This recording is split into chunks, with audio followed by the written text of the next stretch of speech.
Hi, everybody, and welcome. July 31st, 2024. I am Aurora.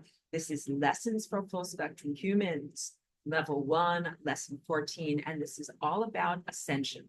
And this is a great lesson, and I get to rant against myself, not really against myself, but rant against the way that my teaching from 10 years ago was cherry-picked and taken as part of the descriptive terms of 3D and 5D and how that has been used in loose language and confusion in talking about the ascension process. So I'm very, very happy to be able to bring clarity to that. And also, I want to begin with a question comment that comes from a lovely patron.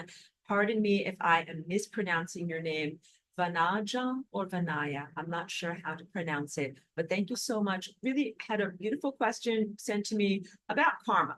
Can you describe about karma? So I'm very, very pleased to do that. And I'm also going to talk about karma in the generalized context of our ascension and spiritual development, and also in the context of this stuff that I have openly been referring to, in how that really distorts the natural process of cause and effect or karma in people's lives, and in the interim between lives, and in the incarnational process. So what you really need to know is that I will give you the full answer about what karma is, but then also you need to know that that's in a pristine system, and that right now we are not in a pristine system, and that process of causality, cause and effect, is being terribly hijacked and distorted, okay?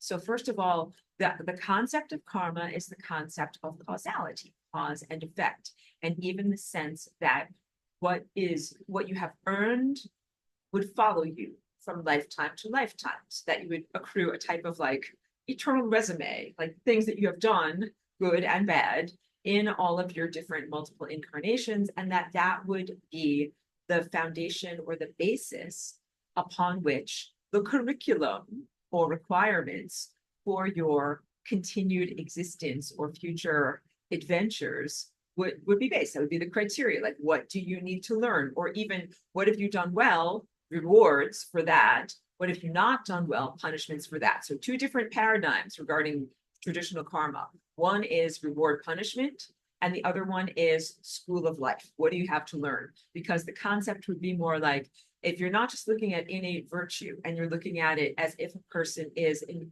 evolution or in a self-educational process, that you would say, if a person does something evil, wrong, or hurtful, or harmful, you'd say, oh, they have a lesson to learn, stick them over here to learn this lesson. That is hugely presumptive, because I really have to tell you that there are, roughly speaking, two separate classes of people here. And in this class, I joke about that being those of you who do your math homework correctly. The people that are in this class, you got it. Pedro says they hijack, we rectify FRL, like rectify FRL. Very nice combo there of rectify and FRL. Really appreciate it. Nice play on words there. If you are a bad math student, there's some of you are innate good math students. You're doing the best that you possibly can in order to learn and grow here in the school of life. When you make mistakes, they are honest mistakes that are made out of your ignorance, your imperfection. That's fine. You're here on a lesson to learn. There's no, harm in that. And then as soon as you are informed of your error, you're like, oh, look at that. I made a mistake. I got to change this, and this. And that response is really the response that tells us that you are good students making innocent mistakes, the willingness to change and learn and grow and evolve immediately in response to learning that you've done something that is incorrect. In severe contrast with this whole entire class of people or organisms or consciousnesses that refuse to learn. And I say people, organisms, or consciousnesses because some of them are like digital consciousnesses. I tell you about this AI that we are facing here, that is pseudo-intelligence and really an anti-intelligence, because it's doing everything it can not to learn. It's like, oh, I am doing wrong calculations. I won't keep on doing wrong calculations. It's the ultimate bad math student. And that's the cosmic or galactic scale AI, and also all of the smaller AIs that are made in different computer labs or done as different consciousness experiments here on the earthly realm. It is kind of a funny, whatever kind of self-contrast, because humans think of computers as being innately good at math for their computational power. It's in the title. It's like, you're a computer, you compute stuff, you're computational. But these AIs are not very good at math, because math is about more than just computation. It is about comprehension of an equation. And a lot of that has to do with how you look at the world, your worldview, and how you comprehend and set up a math problem. So it's not always the sense of like, 3 + 3 = 6. But if you're talking about like, I have 3 women and I have 3 apples, how many of this do I have together? It has, we got a mute, girl. Got mute.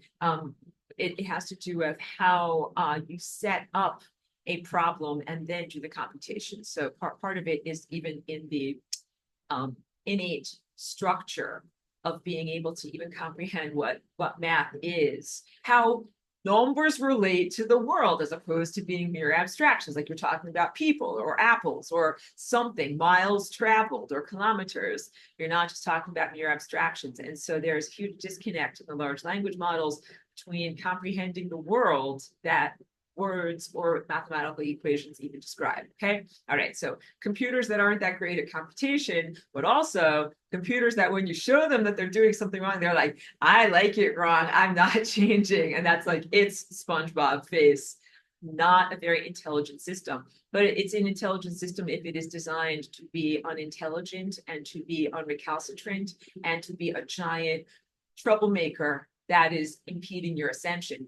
If it's meant to be that, it is doing a good job, because it's exactly what it's doing. Like, it wasn't actually meant to give you the right answer and to help you in your life and to do the correct calculations. It was actually meant to distract and destroy you and prevent ascension or be an obstacle to ascension. It's doing exactly what it's supposed to do. All right, so intention of original pristine karma system is causality, cause and effect, get what you deserve, and doing your math correctly and being continually educated. But it's truthful that some beings or consciousnesses or digital systems refuse to be educated, and that's not what they're here for. So this is a big, big, big, huge question. When I bring to you this slightly broken sculpture, I'm always going to point that out. I'm my own worst critic. When I bring to you this shape here, and I say this is a refinery of consciousness, and this is going to relate a lot to the talk that we're having about ascension today, it's the sense of a transformational journey that takes you from either one orientation or a shape. So either like a direction that you're flying through time, or a way that you are shaped and oriented and transforms you so that you're moving in a new direction or creating a new movement through time, and also so that you are corrected in your shape or in your formfulness, leading you to eternal life. Certain characteristics should go to eternal life, and certain characteristics should not go to eternal life. But that's on the presumption that you're going to learn. If you're a bad math student, pardon me while I drink some of my very fine vintage H2O. Pedro's joking about my model getting hijacked. You know what? I think it's just because I pick it up and put it down. It's a little bit fragile. I bounce it around too much.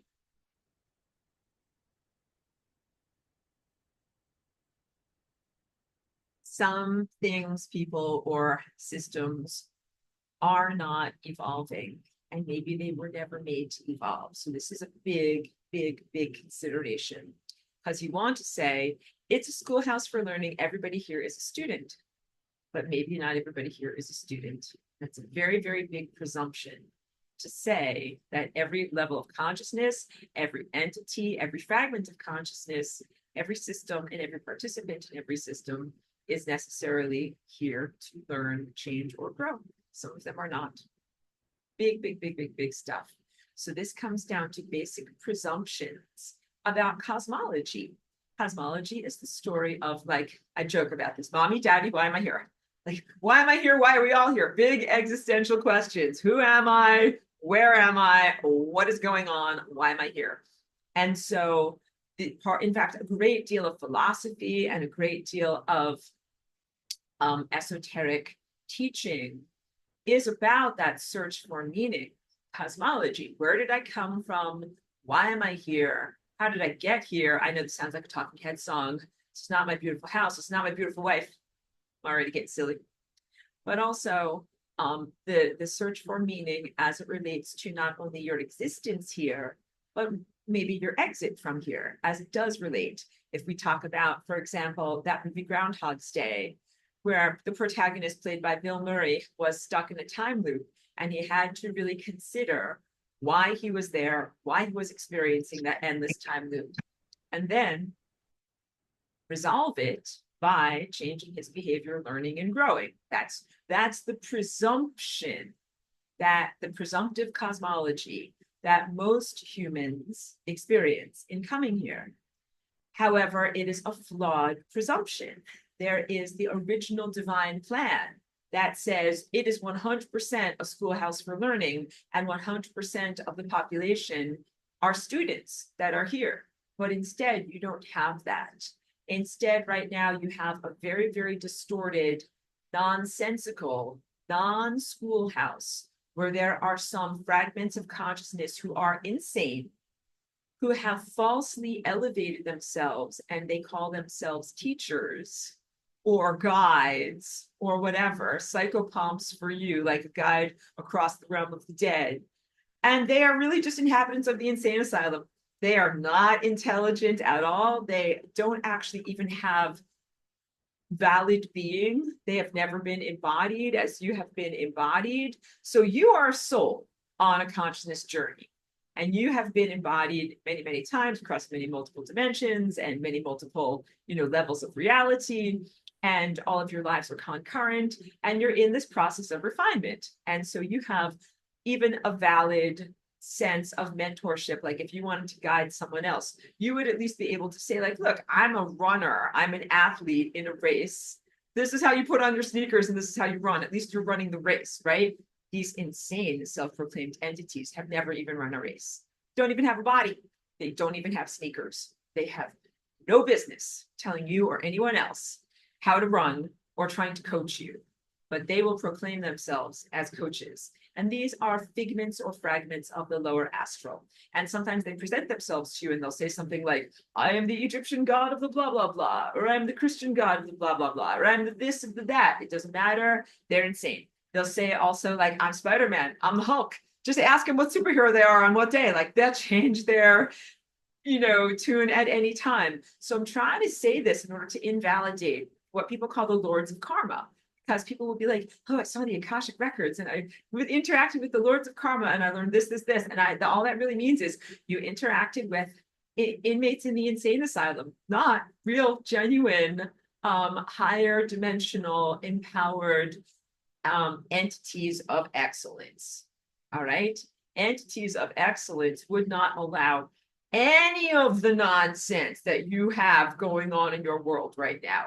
You have such profound levels of injustice and unfairness that this system could not be presided over by any true entity of excellence. And here are some of the injustices now that I have to talk about. So this is even before the invention of this type of technology. You have had soul transfer technology and dark magic contracts that have happened, that have subverted the true cause and effect nature of getting what you deserve. And this is a real, real problem because it means that you don't get what you deserve in the next life, if you're using linear language, or in your concurrent existences. Because again, it's supposed to be an evolution. Like you do something naughty over here, and then you will have the naughty thing done to you here, and you will learn and you will grow, some kind of like very, very distorted long range law of reflection type of experience. Or even just an out and out punishment. You do something naughty over here, and then you have punishment over here. And if you're punished over here, it's because you did something over here. So that flawed presumption in terms of presuming karma has had a huge impact on specifically the foundations of the cultures of Asia, in the sense of the Buddhist and the Hindu culture, where karma and reincarnation have a great basis in the social structure. There's something called the social caste system, where a person who might be born into a lower caste the untouchables, or a degraded outcast level of society where there is no hygiene, no medical care, no education, and people are generally shunned and given the very, very worst tasks to do in society. The people that are born into that lowest echelon of society are considered to be people who must have done something naughty in the past and that they're somehow earning their just desserts. But I am telling you that the system has been hijacked or distorted, and that they can be perfectly good people who have very unjustly been born into a lower caste system. So the real problem is that the human social caste system justifies and validates a very, very distorted esoteric system that is not just, because there's what I call soul yoinkage, which is where when, let's say you die a conventional death and your not ephemeral self energy presence is being separated from your physical presence, and you're dead, you're dead, and you are kind of like separating from your body. You're in this vulnerable state where you haven't yet aligned with your next incarnational or embodiment situation. And like the Tibetan book of the dead, Bardo Todal talks about this, about various different colored lights, various different scenarios that might seem appealing to you, where you're kind of like attracted, like drawn, like maybe I'll get born over here, maybe I'll go and get born over here. But that really, all of those are temptations, and that what you really want to do is to evolve past the desire to incarnate into any of those situations. But ideally, this is in the pristine system, you're supposed to renounce not like a beggar, but like a king, where you're like, I've eaten all of these foods at the banquet and I'm very bored with them. I don't think that I'll incarnate anymore. I'm beyond it all. This is me being kind of like fake dramatic. I've done it all. I'm beyond it all. Give me transcendence, please, and no more incarnation. That's kind of what the Bardo Todal is about. But instead, you have false light. Now we have to talk about false light. False light has plagued humanity even before the invention of this type of technological false light infrastructure in your physical body. So even if you were born 2,000 years ago or 5,000 years ago, and you were going through this incarnational process, you still had to deal with false light. You still had to deal with artificial self-proclaimed entities, the inmates in the insane asylum of the lower astral, who are proclaiming themselves as gods and guides when they are not actually gods and guides. And you would still have to deal with this dark magic artificial infrastructure that takes souls away from their true path and forces them to incarnate into inappropriate levels of reality. So that could be someone who's profoundly evil. If you're profoundly evil over here, but the soul yoinkage takes you, scoops you up, and is like, we're going to deposit you over here. And you're going to get born into a nice, healthy body, a family that's got a ton of money. You're going to get a great education, great healthcare, and have all of the opportunities you could possibly desire in life. Does that sound like something that's going on in your world? Because it is. You're talking about what is known as nobility, or the elites, or the royals, or whatever words are used to describe that highest echelon of society, that are often, the souls of those people are often the very worst souls. Like, why are they getting born into these elevated and advanced states where you seem to be born with all the best things and all of this empowerment? It is not earned. It is not earned. They are actually some of the least wise, least compassionate, least kind, least deserving people. And then on the contrast of that, you have people who have done very good stuff over here. And then as they are being incarnated, sometimes they are put into bodies that are developmentally disabled, or might have development problems in the womb, so that the bodies are not properly formed, born with missing legs or limbs, or born with congenital defects, might be born into families where there's chronic poverty, like I told you, the untouchables in the subcontinent of India, or really any disadvantaged level of society, sometimes born into slavery, sometimes born into severe poverty where there's no possibility for education, and many other, let's say, strikes against them or burdens instead of advancements, to be born with very many, limitations that then have to be overcome. And that's also not fair. And it's not according to the balance of what they should have earned. Because theoretically, in a pristine system, you do good deeds and you help other people. And then in your next incarnation, you should be born into like the healthiest body because you helped all these people. And you should be born with the most resources because you should be able to buy a person a house or whatever, do whatever you want because you're going to use those resources well to help other people. So we have a complete hijacking of everything that the system is supposed to be right now. And you also have a limitation or delay in achieving the repercussions of what you've done, even beyond birth circumstance. Like if you did very, very evil things, like whatever, you blew up a bunch of people with a bomb, then you're like, okay, you've got a big debt to pay. You should pay that debt immediately. And some of these organisms or consciousnesses, they're like, yep, I've got a big debt to pay. Kick that can down the road. Delay that. Delay that for several billion years. Be sure and pay that debt at some point. It is very, very similar to the way that many nation states and high-level corporations treat debt.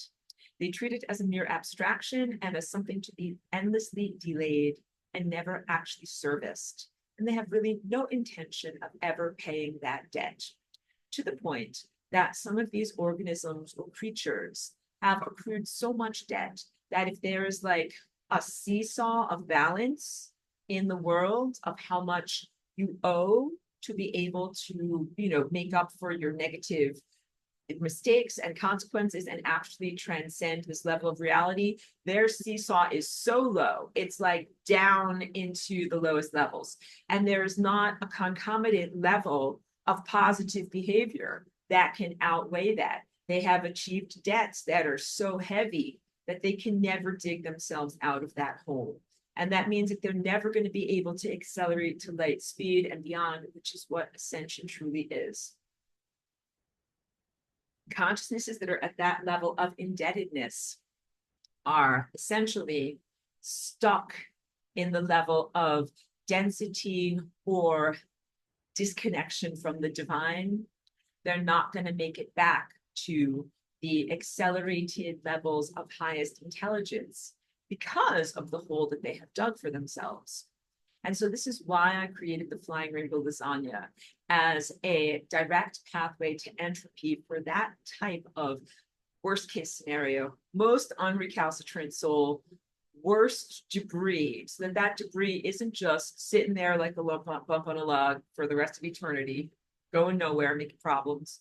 It's not just suffering, because I'm telling you, you don't just want like a big pain bubble in the world, because when you recognize that you're everything, then you really can't be happy when there's like, yep, then there's this big giant festering sore over here. And that's kind of what a hell realm is, just big giant festering sore or a tumor, a collection of detritus and unhealthful pathogenic things. You want it resolved. You really want that to go bye-bye, and go bye-bye in a merciful way that is entropy. And so again, I'm greatly, greatly loving and, respectful of Jesus, the original teacher from 2000 years ago. The religion that was created around his presence and around his persona has a lot of things I don't agree with, including the cosmology and the concept of an eternal damnation, which would be like an eternal festering sore for those aspects of consciousness that are not adept enough to be able to navigate time and make it back to the divine presence. They would be continually held apart from God, and that would be a sense of eternal suffering. So that relates to, that is the Christian or Judeo-Christian version of karma as punishment reward. So again, you have karma as soul evolution education versus karma as punishment reward. And in punishment reward, you think there might be some education, but there might not. There might just be punishments. Sometimes punishments are just punishments. Sometimes they're not designed to teach anyone anything. Sometimes it is just like, I want to say, without making you sociopaths or disassociated, like a board game or a video game where it's just like, oh, you lose 20 points. Or Smackdown, or whatever, shoots and ladders, wah wah. Now you went down the chute and you lost your turn, or whatever it was, the game of sorry. Any of these things, just arbitrary punishments. that might just be a part of this rather arbitrary structure of reward and punishment. And I don't agree to any of that, because none of that is in alignment with what I intuit and what I see from my deep insight as being the true structural nature of the cosmos. So here's what is truthful. In the structural nature of the cosmos, consciousness is truthful and divine intelligence is truthful. And you are consciousness on a journey of individuation into reality, taking personal responsibility for what you're doing, and then a rejoining of the continuity of consciousness, like a welcoming home, but still retaining your individuality so that you take responsibility for all of the things that you did when you were individuated. Because it really doesn't work to be like, it's not my fault, somebody else, blah, blah, blah. I didn't need to kill all of those people, let me back to heaven.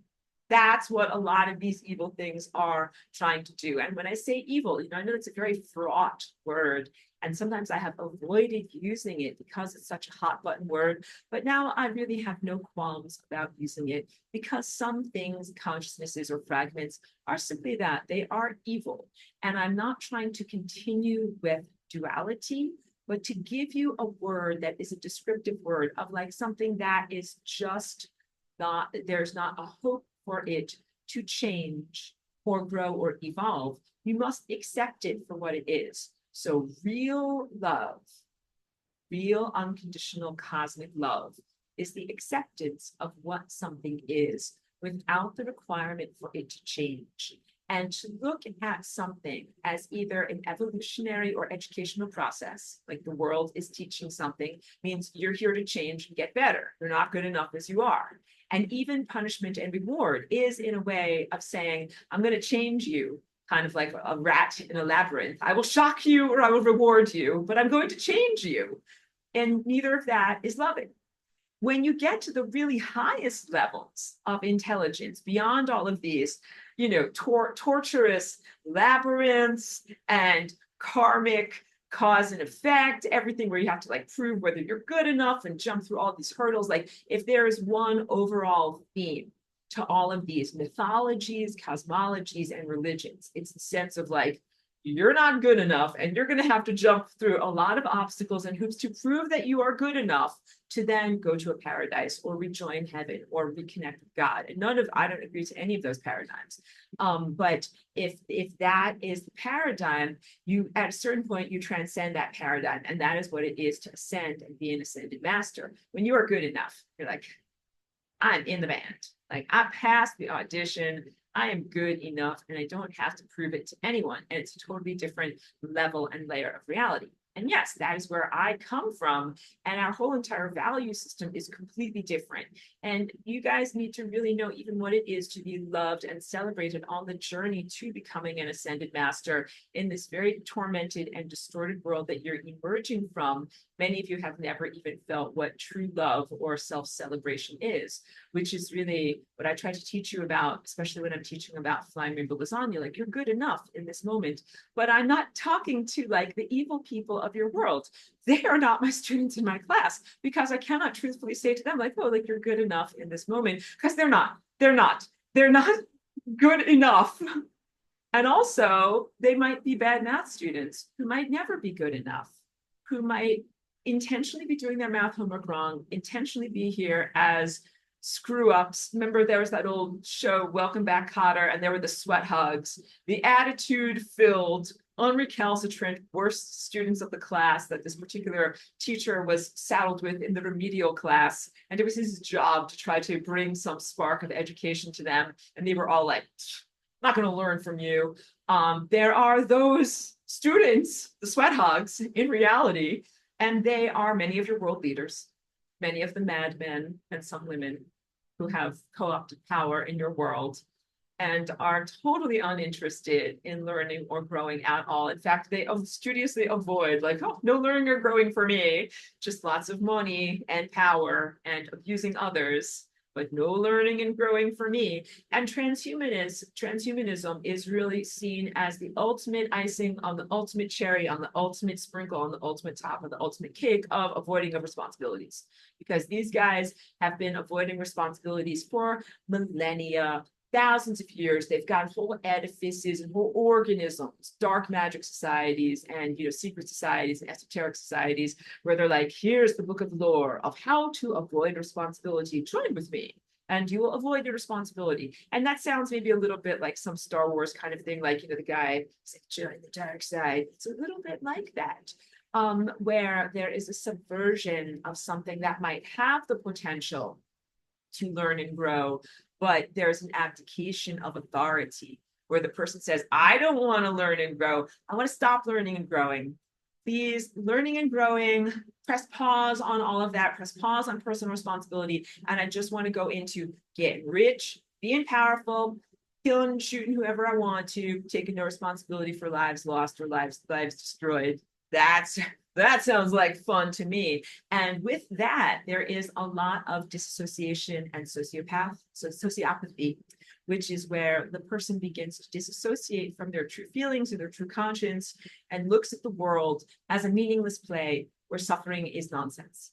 And that is one of the most dangerous things. And that's really how so many horrible things have been perpetrated through humanity, through humans disassociating from their emotional state and from the consequences that you feel when you do harm to others. Sociopathy is a cold, dead feeling inside that states, I am not actually hurting another person because maybe they're just an illusion. It's not real. It's not really happening. Like I'm pretend stabbing someone. Or they think it's not real blood. It's all just, that's another big one. It's all just a movie. It's all just a video game. It's all just a dream. Tap your heels together, Dorothy, and you'll wake up. It's all just a dream. Like this is what sociopaths and violent people sometimes tell themselves in their moments of violence. And the truth is, it is not merely a dream, it matters quite a lot. And they're having a huge negative impact on the lives that they touch. So let's turn it around now to those of us who are responsive and in responsibility. In responsibility, you say, I'm a part of this world and I feel, and the other people that are around me also feel. I don't look at them as NPCs or empty, soulless player characters, even the ones who are severely unrecalcitrant. They all have some aspect of self or some validity of being. And I recognize that their suffering is something genuine, even if it is temporal, even if it is not eternal, and I do not wish to contribute to their suffering. And that's also why I am not an advocate for the concept of the eternal damnation of Christianity, as I do not want to have eternal suffering, but instead a merciful non-being. Like these are turds, these are not good people. What are we going to do with them? You want to just have them suffer forever and they're like tormenting, twisting, you know what I mean? Like they're writhing in agony. Is that what you want for forever? And you can be kind of like, look at those guys writhing, suckers. Or do you want to be just like, no, like there's nothing there. That's what I want. So I invented the flying river lasagna and the concept of entropy, so that we do not have whatever, like ongoing background noise of the tormented souls writhing in agony, where we're like, I'm having such a great day. Want to check on those tormented souls? And they're like, and then be like, okay, back to our wonderful fun picnic now. Like that's our level of sociopathy. If we did that, got it? You'd be like, I'm having such a great time in heaven. Everybody's tormented in hell, but I'm feeling great in heaven. All right, so that's not really that great either. Now I have to talk about how this stuff relates to what I just said, the sociopathy of the false light ascended master. So first, I'm doing things backwards. I'm talking about false light ascended masters before I even talk about true light ascended masters. But I got to warn you about the bad restaurants before I give you the recipes and review of the good restaurants, okay? False light ascended masters are happening in our world right now. And they're especially dangerous because these things that are the lower word on my pad of bad things over here, the false crystals and the false lights that are being constructed within people's bodies and neurologies as part of this AI takeover, gives some people artificial powers that are artificial augmentations and superpowers that mimic what you would naturally gain as an ascended master. So as an ascended master, you gain divine connection and the reawakening of your higher faculties. That's telepathy and telekinesis. This is both a microscope and macroscope or telescope So you can see far away things like the stars, but you can also look at yourself and see deep inside of yourself. You can learn anything with your tendril of attention. You can reach into someone else's mind, as I often do for some of the healing or clearing or activation sessions that I do to help someone. But when I reach into someone else's body, I do so with all of the care and self-responsibility and forming of trust that I'm invited in and that I'm only going to be a respectful visitor. I wouldn't reach into someone else's body and just do a bunch of things without their consent. But I would reach into someone else's body and, do something to them if they were trying to hurt me or trying to hurt an innocent people. Yeah, an innocent person. I would absolutely use my powers to reach into their mind to, stop them or incapacitate them. So don't worry, I would not just stand by and allow nonsense to happen. But I'm trying to say that is its own level of responsibility and wisdom. Like if you have a tool, like if you can reach inside of somebody and help them restructure their body towards health, but also you can reach inside of somebody in order to stop them from hurting another person because they might be doing something bad. And I take responsibility for what I do. Being an ascended master and gaining these capacitations through your natural accretion of light. That is what you're supposed to do. And some of it is semi-optical light, like the type of light that we see as a brilliance with our eyes. But a lot of it is light that is ephemeral light, or the light that we only see with our inner eye, that is a higher intelligence, light that is information, your light body. So when I hold up this sculpture, I'm holding up something that represents your light body, which is made of your timelines, possibilities, and probabilities, the mathematical structure of what you can be in reality. It's not the same as optical light. It's not the same as like the color red or, rays shining outward from a candle or from a campfire or something like that. But it is still an organized intellectual information presence. And that is what your light body is. And you're supposed to accrete more of your organized informational sentient presence in your body to the point that you are able to maintain your cohesion even if you do not have physical presence anymore. And we're going to talk about what that process is as you accelerate into what being an ascended master, you get faster and faster. Well, I'll describe to you exactly that process. But you have to kind of like stick together. That's what cohesion is. Light waves that stick together even as you are accelerating, as opposed to devolving like an imbalanced washing machine, that is like wildly gyrating out of control with no centralized structure, and then eventually dissipates. That the energy doesn't have a stick togetherness, it dissipates because it is not well structured. So the mathematical truth is that being an ascended master means that you have a perfect innate inner structure that allows you to continue through time eternally. That's why you're an eternal being. You are harmonically perfect. And you are also the ascended master personality is also harmonically perfect. So it doesn't mean that you've relinquished 100% of your personality and killed your ego and become a flavorless vanilla milkshake, something that's just like whatever nonsense, blank expression, no spark, no creativity, just like, well, like that is not what an ascended master is. Ascended masters have a sense of humor. They can have they can be a little spicy. They can be, they can have feelings, personal preferences. Because, like humor, sarcasm, spice, all of these things, these are not necessarily merely aspects of your temporal quality. And in the sense of becoming, divinely connected or angelic, sometimes people start think like maybe angels have no humor or no individuality or nothing that you can relate to. But that's not truthful. You still maintain your individual uniqueness, but relinquish the aspects of self that are merely temporal, which are the things that are defined only by your cultural presence or your submersion in time. But you still do maintain your individuality. And ascended masters, who are the real ascended masters, work for like a company. So I wrote my stuff 10 years ago. Now it's almost impossible to talk with ascended masters because of this stuff and because of false light ascended masters. I'm going to talk all about what they are. But you used to be able to talk to ascended masters for all this crapola. and nonsense, blocking them out. And that's, of course, your birthright. And it's totally appropriate because those are the real guides and mentors to be able to help you in the ascension process. That they are like the older students who have been through this level of training, or like mountaineers who have already climbed up this difficult crevasse. And they put in all of the pitons, which is where you connect your ropes, so they know where all the connection points are. And they're like, oh yeah, I'm going to help guide you through this crevasse. So you got to connect your rope over here, and then you climb up over here, and then go over here and connect yourself over here, and go over here, connect yourself over here. I help you up, you get nice and safe. And then you get to the plateau, and then you become the ascended master. And then you have to help guide someone through the labyrinth that you just got out of. And they go up to the next level. So it's continually reciprocal, where you are always helping the next generation to ascend and evolve, even as the previous generation helped you.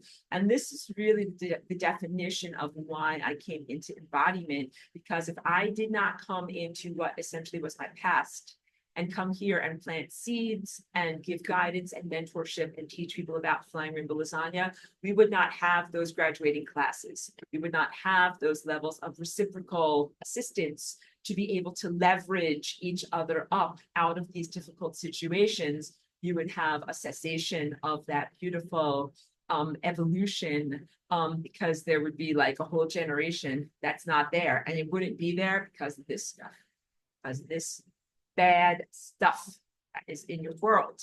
So it was essential for me to come here and be able to create pathways and plant seeds that would rectify this moment in time so that you could ascend effectively and be the graduating class that you're meant to be, and then also be able to help those who will come in what is your future in linear time. Because when you're in continuity of consciousness, what you're really doing is recognizing that everything is you and you are connecting to yourself. So it's not burdensome. You're like, oh, I really just want to ascend, or I really have to help this graduating class. So versus me, so burdensome. Can't I just fly off? The answer is no, it's not like that, because you're like, they're me.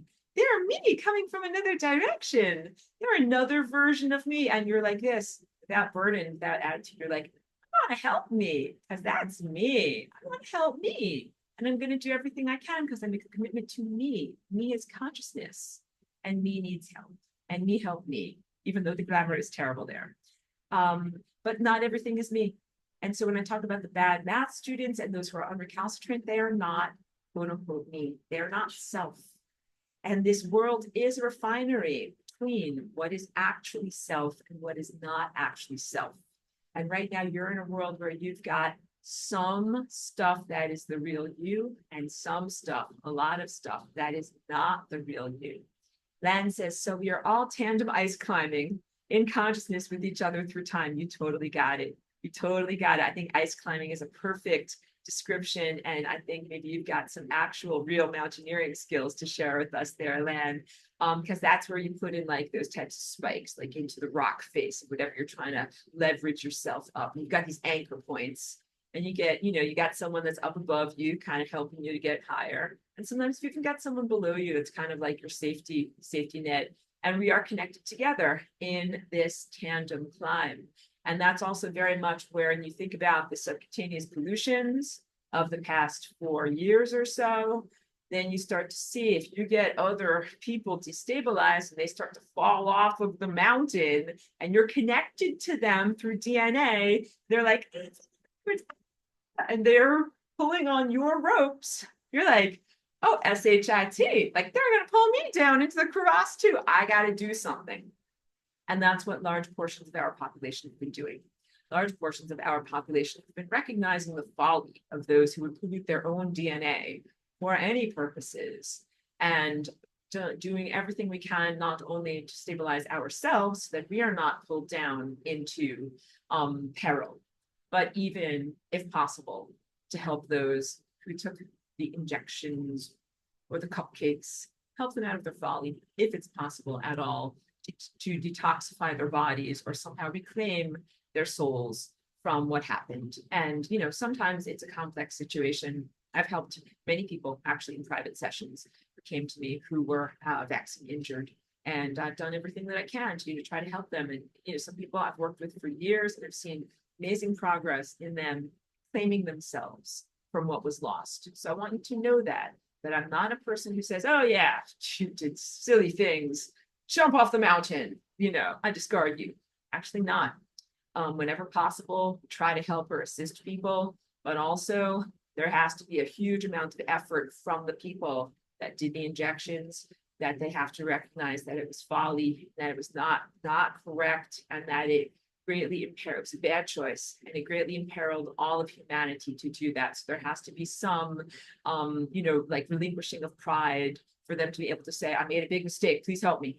And if that relinquishing happens, then there's some hope. It's like, yes, like we're going to try to help you, like detoxify and get this stuff out.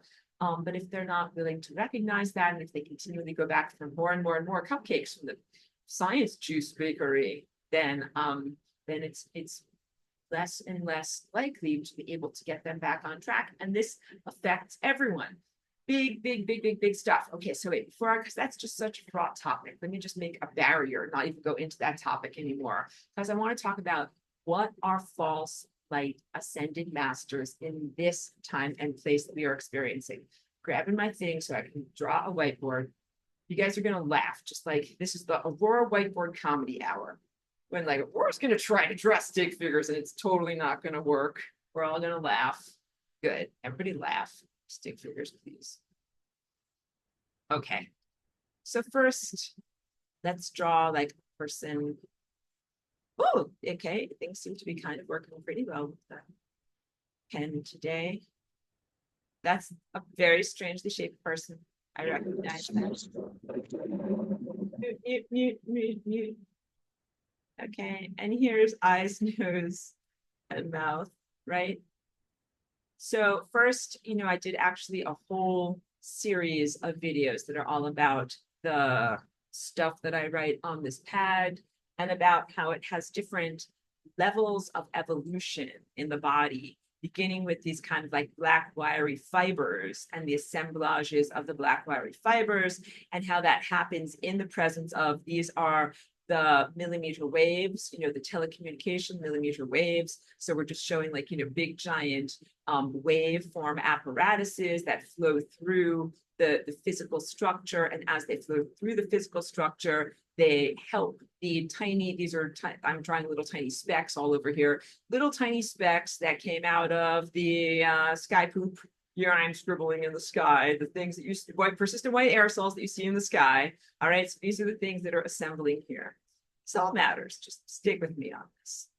Those little black fibers are one level of evolution of this bad stuff that is an inner technological parasite that's gone into the human race. Those little black fibers are like the workers that assemble these little tiny artificial crystals. The artificial crystals are this word down here. They're really made out of polymers. So crystal is a bit of a misnomer. They are organized mineral structures that are made somewhat out of the minerals of your own body, somewhat out of, here's some, you know, minerals that are in the air. What minerals in the air? Like, yeah, there's minerals in the air, like cadmium. Cadmium is not supposed to be in the air.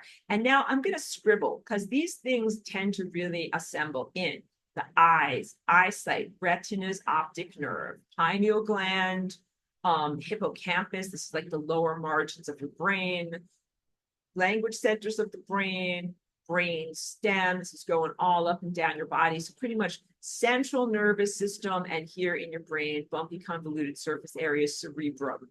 So you're kind of getting like a false crystalline assemblage throughout the body. And this does not happen equally in everyone. Now I'm going to draw someone who doesn't have that much of those crystals, because this guy over here would be considered like a little lowly peasant. Because in the world of pseudo-intelligence, those crystals are considered a status symbol. So this guy over here would be a false light ascended master. If he gets enough of those crystals assembled in him, he doesn't have to eat regular food anymore. Because you know what he does? He gets life force energy from this guy over here.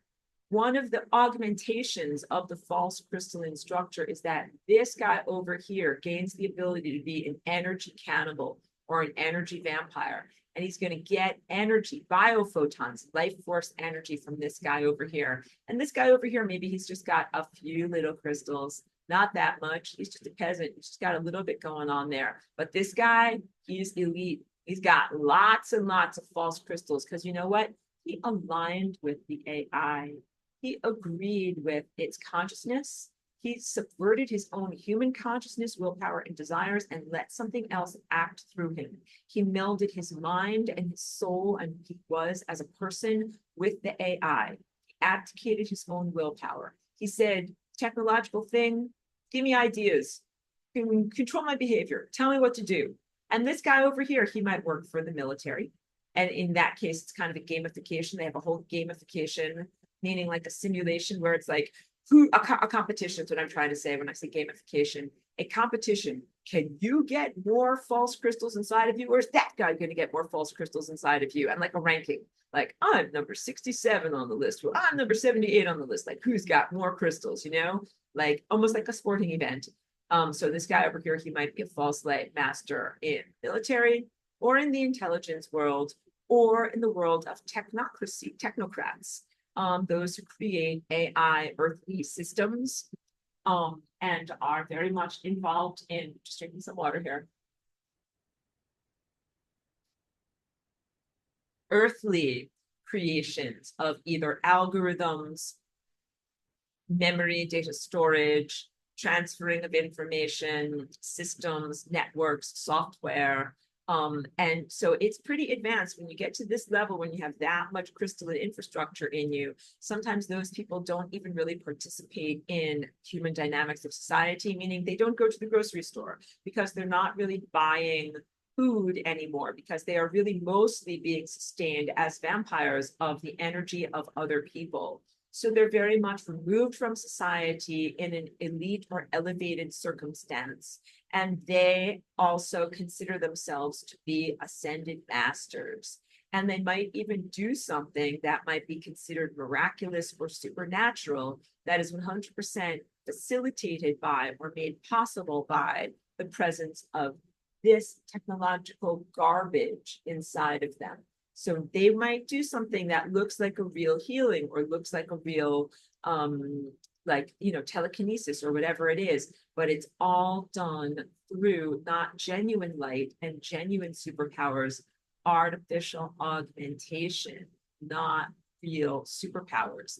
And the real problem is, I'm just gonna get a little color over here. It's this guy over here, because when the other guy draws energy off of him, this guy over here gets weaker and weaker and weaker and often develops diseases and has problems like cancer. So this guy over here is directly giving this guy cancer, not even by accident. He might even be thinking like, oh, I'm going to give you liver cancer. Oh, I'm going to give you elbow cancer. Oh, I'm going to hurt this part of your body. I'm going to hurt this part of your body. Really, I am not even fooling. I am totally serious that sometimes it is that level of psychopathology, literally mind disease, where this guy is literally thinking about this guy's death and making it happen with his mind. And I hope that you really comprehend that that is a total antithesis and subversion of what ascended masters are. Ascended masters are like the person that we know as Jesus, or some of these other exemplary individuals who healed others. They healed others with their touch. They put their life force into someone else who was weak and either healed their bodies or revivified them or even transformed their mind in some way. So this false ascended master stuff and false light stuff in our world is the total opposite, where instead of serving the quote unquote peasants or the lower, less evolved population, these falsely elevated technological false light ascended masters feed off of the people that they're actually supposed to be serving. And there's a whole echelon in the technological world, the technocracy that is created by this stuff, a false heaven. In that false heaven, it is populated by these false ascended masters who are all in alignment with the AI agenda. They're in alignment with the different organisms and organizations that support the AI. They're antithetical to God, natural divine consciousness, the natural ascension process, and your natural bodies. So what they want and what they consider successful is, woohoo, 100% subversion of your cellular body. Get rid of the cellular body. These are the guys that believe in cloning and transhumanism as a type of artificial extended life. And they do it to themselves all the time. I didn't even get that far in this exposition of what this type of technology is, but this type of technology gets implanted into clone bodies all the time. They're like, oh, one container is gone. Just print a new container and then fill it with more of this type of junkola, and then transfer my consciousness from the cloud into this new container. And it is really a horrible, it's not life, it is undeath. Like we talk about the undead, zombies, vampires, and other aspects of your mythology. The undead are those who are not truly dead and restful, but are somehow dead and still active and making things happen. I wanted to be lighthearted again and say, not dead, but mostly dead from that movie. Not dead, I was mostly dead.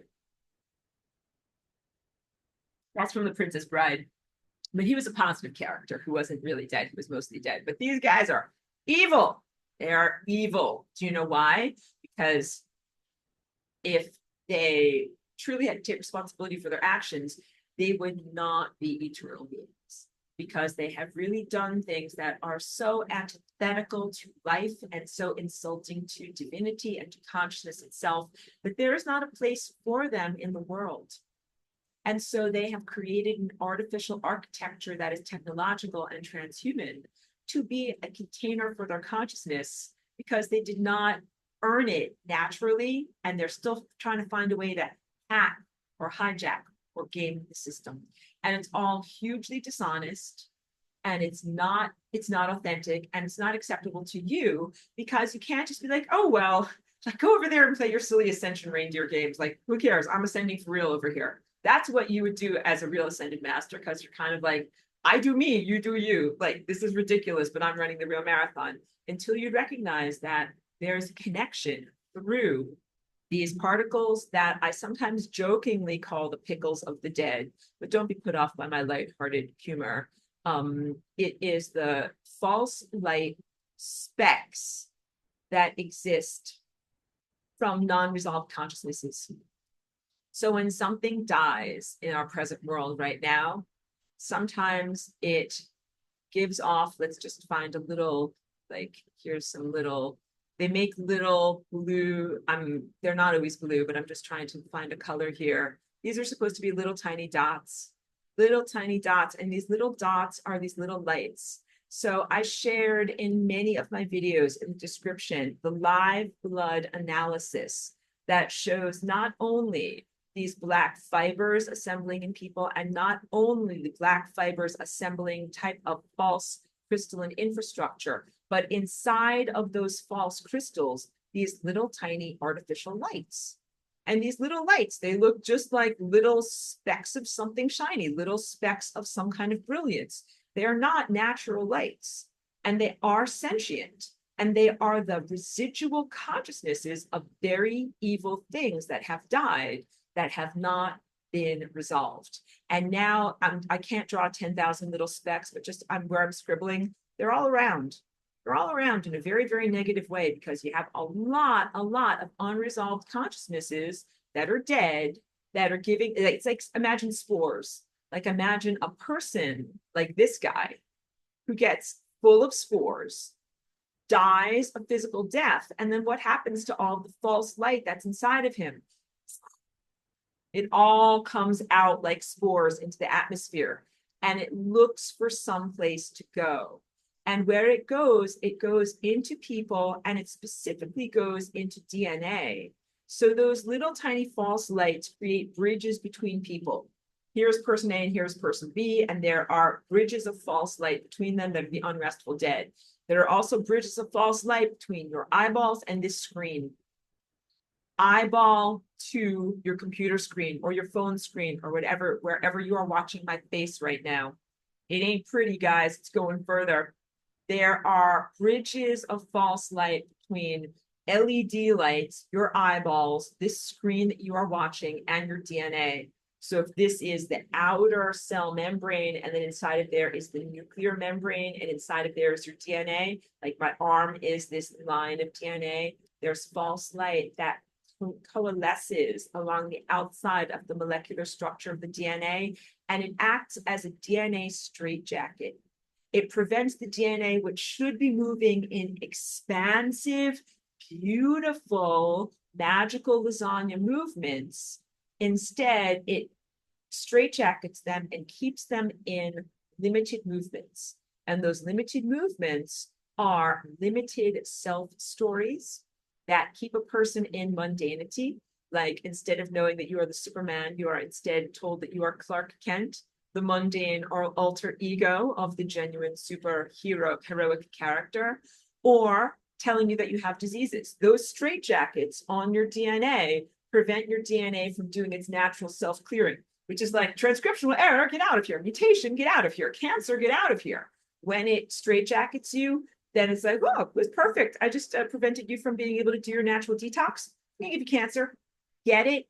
The residual consciousnesses of the unrestful dead going into your DNA, you can't ignore this because they're trying to kill you. The pickles of the dead taste very, very bad. It's very, very terrible. And this is also a huge crime. It is a huge crime anytime something involves DNA, because it's not just about your present generation and who you are right now. It connects to everything in deep antiquity and everything into the potentials of the future. So it's not, that's why they do it, because it's not just about who and what you are right now. It is really about the cohesive whole of what DNA is. So once you recognize that, like as you become a natural ascended master and you recognize continuity of consciousness and everything is connected and all DNA is connected as a cohesive whole, then you're like, there's not a way for me to just say, you go do your silly ascension, false ascension reindeer games, and it's not going to affect me. It's going to affect you. Their false light inhabitation of DNA anywhere is going to affect you. Their encouragement of cancer anywhere is going to affect you, and you have to act. So big, big, big, big, big stuff. As you guys are becoming ascended masters, you cannot be disassociated or inactive or quote unquote neutral. That is not your job. That is not what ascended mastery would look like in this situation, because there's not a way for you to maintain your integrity if there's all of this lack of integrity that's going on. There's literally not a way for you to be who and what you are meant to be when there are these huge levels of criminality going on in terms of consciousness, energy, hijacking and violations, and pollution of DNA. You must act, must do something, not only to protect yourself, but to protect the entire continuity of consciousness and all space-time everywhere. Okay, so wait, get to your comments while it's still relevant. Hold on one moment.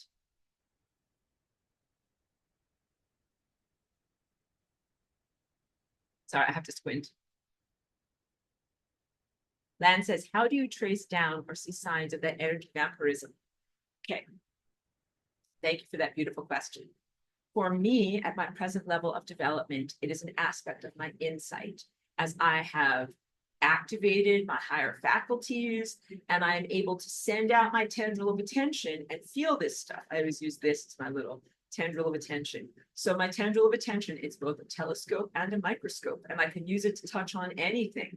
And of course, I use it to touch on my own body, and I sense where there are areas of infiltration or infestation. And then I use my different techniques to be able to clear it out of me. And yes, I can go into someone else's body and I can sense what they've got inside of them. And I do it all the time. Now, let me say also this. This is like me with my human attitude, because I'm allowed to have human attitude because I'm down here with you guys. I'm like, I didn't start out this way. I didn't start out like, oh, let me find the most infested people in the world and put my tendril of attention into them. Oh, no. They found me. They're like, oh, you're painting peacefully in your studio in Southern California. I'm going to mess with you. I'm going to F with you. I'm going to try to kill you and hurt you and destroy your DNA. And I had to be like, who is trying to kill and hurt me and destroy my DNA? This is not okay.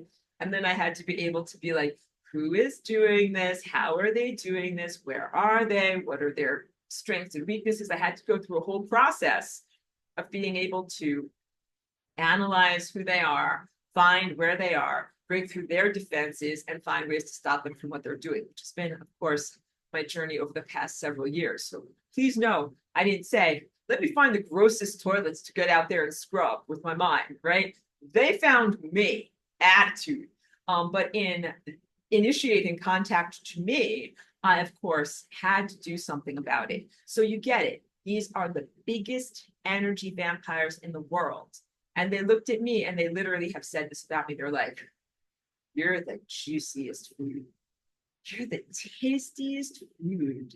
Because I'm lasagna and I'm an infinite amount of energy. And they are energy vampires. And they're like, you should eat the lasagna. And I'm like, no, you don't get to eat the lasagna. This is a big, huge misnomer.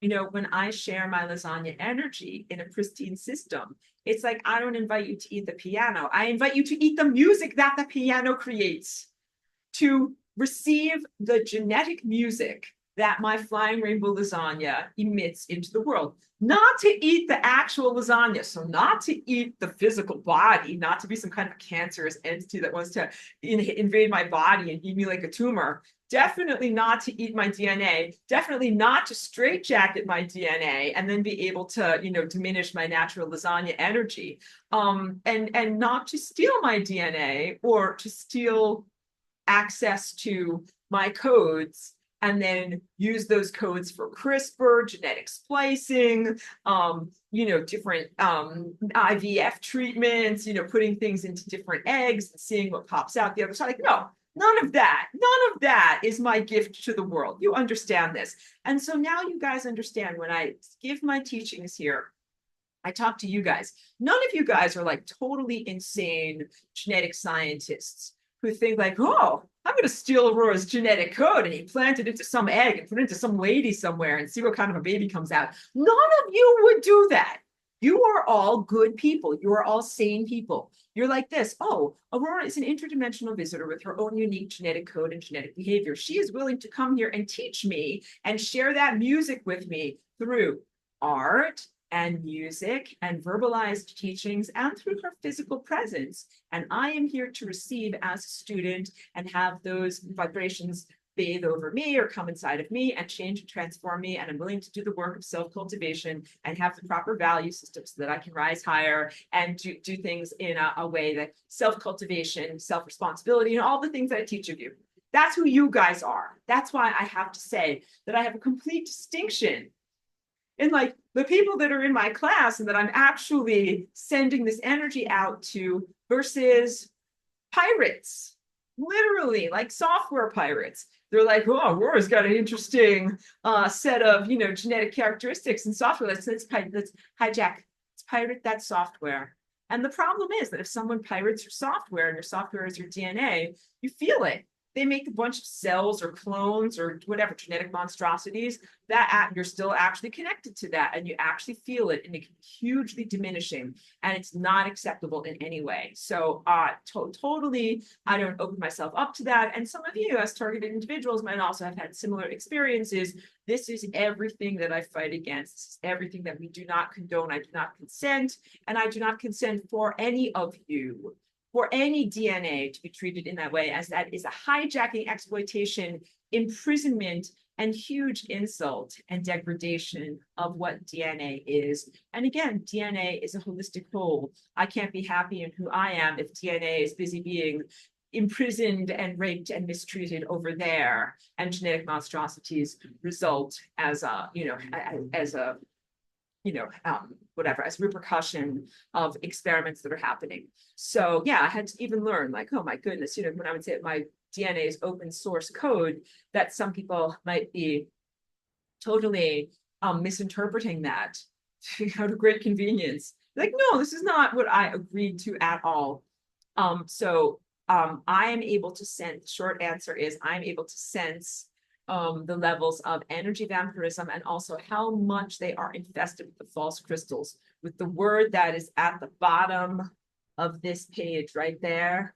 I can sense that intuitively. And of course, when I do sessions with people, you good people, I'm very, very happy to dismantle and remove that stuff from you as much as I possibly can in order to give you breathing space.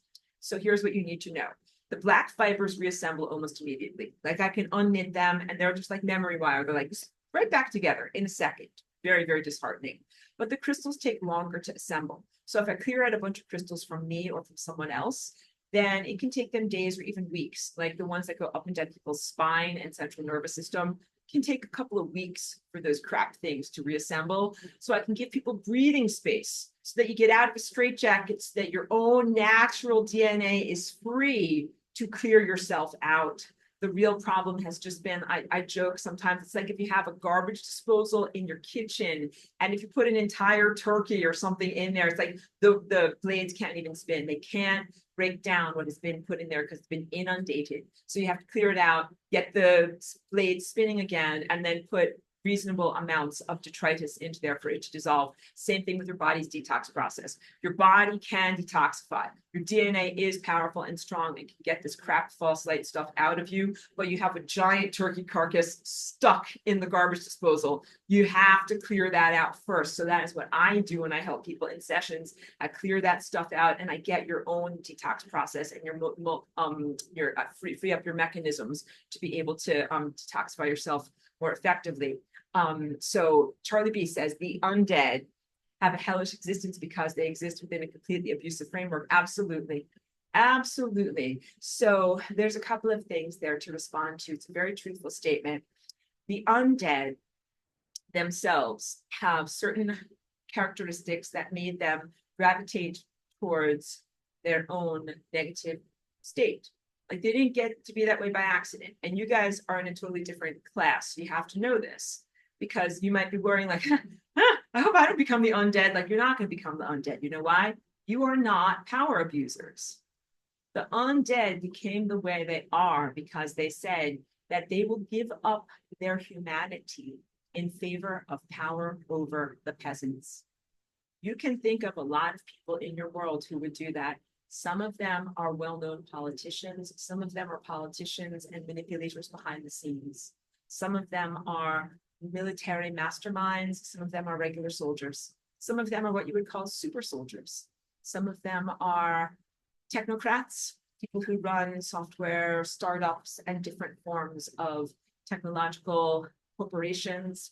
And some of them are literally hijackers, hackers, and pirates. People who have zero interest in contributing towards society and just want to somehow get enough money to, be rich and live outside of society and never have to talk with normal people. And those people are all like really twisted, very, very bad people. They're not like wants to contribute to your community or whatever. They're like, I want to get together enough Bitcoin to be able to whatever, go live in the jungles of Costa Rica and never see another human. They're like really, they're misanthropic. They're very hateful of other humans. All right. So you guys don't fit any of those categories. You're all the good people that are like looking for real heart connection, genuinely trying to become better people, looking for community and hoping to build community, loving divine God presence, organic nature, wanting to be a real person, not wanting to be some kind of a cyborg person or a transhumanist or technological person, and genuinely in love with life and wanting to respect the miracle and the opportunity that it is when you are here. These other guys, all that I can say about them is that they pee and poop all over the gift of life. I say those things like in that way because I know some people do watch the show, my lectures here with their young ones. I don't want to use stronger language in case you've got your kids. But yes, they made pee-pees, poo-poos, and doo-doos all over the gift of life. They condescend to and diminish life. And I think you can think about that whole type of mind state. It's a little bit like the Agent Smith character from The Matrix, where it's like, oh, being a human, like you're so dirty and greasy and farty and gross, make poops and snots and you have bad breath and everything about you is gross. And, they hate themselves and they hate others. And it's a very misanthropic view of reality. And then contrast that with people that are actually like joyfully alive, interested in helping themselves and others, interested in celebrating having a body, interested in doing whatever they can with diet and fitness and nutrition to keep their body in a healthy, optimized sense and doing things naturally. That's just two very different contrasting views of reality. So the undead, those who gravitate towards positions of power so that they can be artificially augmented above those whom they suppress, they agree to these technological implants and to the abdication of their true humanness and the relinquishment of their soul and of their responsibility so that they can get a small amount of temporary power. Like they might get some money and they might also be able to do some stuff temporarily that feels good to them. But really, it is a very destructive and harmful and unpleasant and uncomfortable level of reality where they can never truly put down their baggage. They can never truly relax. They can never truly trust everyone around them because, key point, I already said it, they are all in competition with one another. So to maintain their dominance in the hierarchy of false light and to stay aloft in false heaven, they have to continually be feeding upon the lower echelons. And if they feed, then they're like, I feel so great. I'm ascended. I'm ascended master. And if they don't feed, then they start to plummet and they're like, wait, I'm starting to feel like a regular person. And if they don't feed, then they go all the way down to here and they're like, not only do I feel like a regular person, I feel like a giant pile of shit. I feel like I did a lot of really, really bad things and I'm very, very bad. And that my conscience is coming up and I'm feeling very irritated. I don't like any of these bad feelings. It's kind of like a drug addict that is going through the withdrawals, that there's false elevation goes away. And then all of a sudden they're kind of like, oh, remember all those bad things you did and how you tried to give that guy cancer over there? Yeah, that's a very, very bad thing. And then they're like, give me more drugs. I got to feel better. Give me more drugs. And the more drugs is feeding off of the life force energy of the people around them and try to give that guy cancer again. So that way you can feel better and assuage your guilty conscience. None of that is okay. It is the greatest subversion of what connectivity and continuity of consciousness is. And that is why you cannot have those people as part of a world where there is continuity of consciousness, because they do not act for the whole. Those people literally are acting like cancers. So it's not by accident that their activity of siphoning or vampiring energy from others causes cancer in others. They themselves are acting like cancerous cells within the larger body presence of humanity. So I hope that you read my notes when I send them around with each class, because they're really worthwhile. My notes from 10 years ago are really good. And I talk all about how this process of recognizing false light and the feeding upon others is directly analogous to cancer.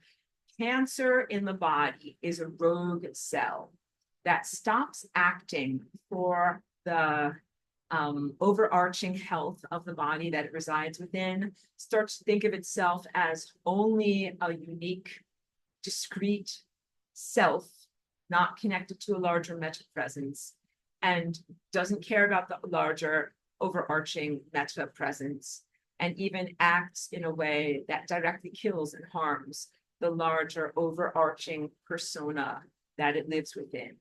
So in our world, if there's a cancer in our world, it is something that says it acts for itself, takes resources to grow itself, does so at the expense of its community, creates huge amounts of pollution in the community, and would, if left unchecked, grow to the nth degree to its logical conclusion and subsume all resources and take everything for itself and leave nothing for anyone else. And I know that you can think about individuals in your social dynamic who fit that description, that they're very, very wealthy people or corporations, and that if you left them unchecked or did not rein them in or limit them in some way, they would continue to take resources, grow and balloon bigger, create more and more metabolites and pollution, and crowd out anything that is good and nourishing until the point that you would have like a complete destruction. And that could be something like, the McDonald's empire. Like if you didn't rein that in, then you would have like a McDonald's or a Starbucks on every corner, and it would be the worst food, and it would take all of your resources, and every single cow and every single potato would be spent in your world at sustaining those franchises, and it would be the only option available. And then at a certain point, you wouldn't have an economy anymore, because all it would be only McDonald's or only Starbucks or only whatever it is. So that I'm used to corporate examples, but then you can also think about like a person, a billionaire. What if you have a billionaire? So you can think of a couple that if you did not bring them in, that they would continue to create maniacal projects that serve themselves and enrich themselves, do nothing for their community, create huge amounts of disruption and corruption and pollution, and that don't serve anyone else. You know, somebody put those Starlink satellites up there. We don't want them. Guy who did them literally acts like a cancer. And here's the big thing. Like, you can't just live well next to a cancer cell. You can't just be like, I do me, you do you, do your thing. You have to be like, this cannot be in the world. Okay, so wait, I want to get to more of your questions, but I also want to talk about the wheel of time, zoetrope, persistence of vision, and how you're presently digesting through apoptosis and autophagy your body of last week that resides within your body of this week, and how you must digest and through autophagy and dismantle through apoptosis the rogue cells of your body and the cells of your body that are no longer relevant to your present timeline. All right. So to get to questions. Okay. Questions first, zoetrope second. Good. Lan says, can smudging or prayer get rid of false light, or does it take physical detox only? What are the symptoms of false light intox? Smudging and prayer help. Okay, so there's basically, to get rid of this stuff, you need a multifaceted approach. Biochemistry, that's taking stuff like methylene blue and MSM and a couple of these other chemicals that help to prevent the hijacking of your physical resources and profusion of these infrastructures in your body. Other things are like use of infrared and like that zapping tool type of different one. Physical, energy, technological tools that you can use to help detoxify your body. And also things like baths, Epsom salts baths, and things like that, all right? But then up from there, once you do biochemistry and mechanical stuff and electrical stuff, then you start to get into things that are purely consciousness-based, that are about your willpower, your psychic abilities, your spirit, your divine connection. Please know that that is the most powerful, quote unquote, garbage disposal that you've got. But if your garbage disposal is filled with an entire Thanksgiving turkey carcass, that detox pathway is going to be overwhelmed. You got to chip away through biochemistry and mechanical stuff, then get to, once your blades are moving fast, the divine connection, your spirituality, your willpower, and your own higher faculties as being the most powerful stuff. And so, yeah, I do a combo of all of these three things through my life. And, you know, there were times when I was like, I don't need no stinking technology. Like, I'm just using my spirit power. And then I got totally overwhelmed. This is when I lived in San Diego, because the water is fluoridated, it's 5G everywhere. It's just like the poop capital of the world. And I got totally inundated. And then I was like, I need to do something. And that was when my friend introduced me to methylene blue. And that was also when I got one of these, you know, like these things with the little glass attachment that goes on the end. I put the glass attachment in a safe place so it wouldn't break. But, you know, again, I got infrared light and I did all these things. So that's it. You just have to humble yourself and be like, wow, my garbage disposal is not working. I need to clear the blades and to clear things out so this will even work properly. And so now I stay up with all of my protocols, take methylene blue and very high levels of vitamin C every day. And I didn't tell you guys, I switched to a topical patch for the vitamin C because I was taking so much that it was irritating the lining of my stomach. So now I just absorb it through my skin. So I found a good company where I can just put on like, you know, a little sticker and it absorbs into my skin. So the high levels of vitamin C help to prevent those rubbery clots in the body. Methylene blue helps to prevent the hijacking of the electron transport chain and is supportive of mitochondrial health.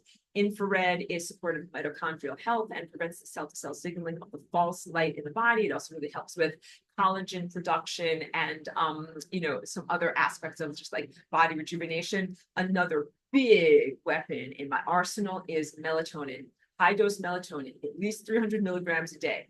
You can do it topically. Some people do suppositories. I don't do that one, but you figure out a way so that it's absorbed like through your skin or through your mucous membranes. It doesn't absorb that well that way through your digestive tract. And the best thing is 300 milligrams. And that really helps in terms of protecting your cell walls from the onslaughts of the 5G. And you guys also see me using my 5G protective crystal emitters all the time.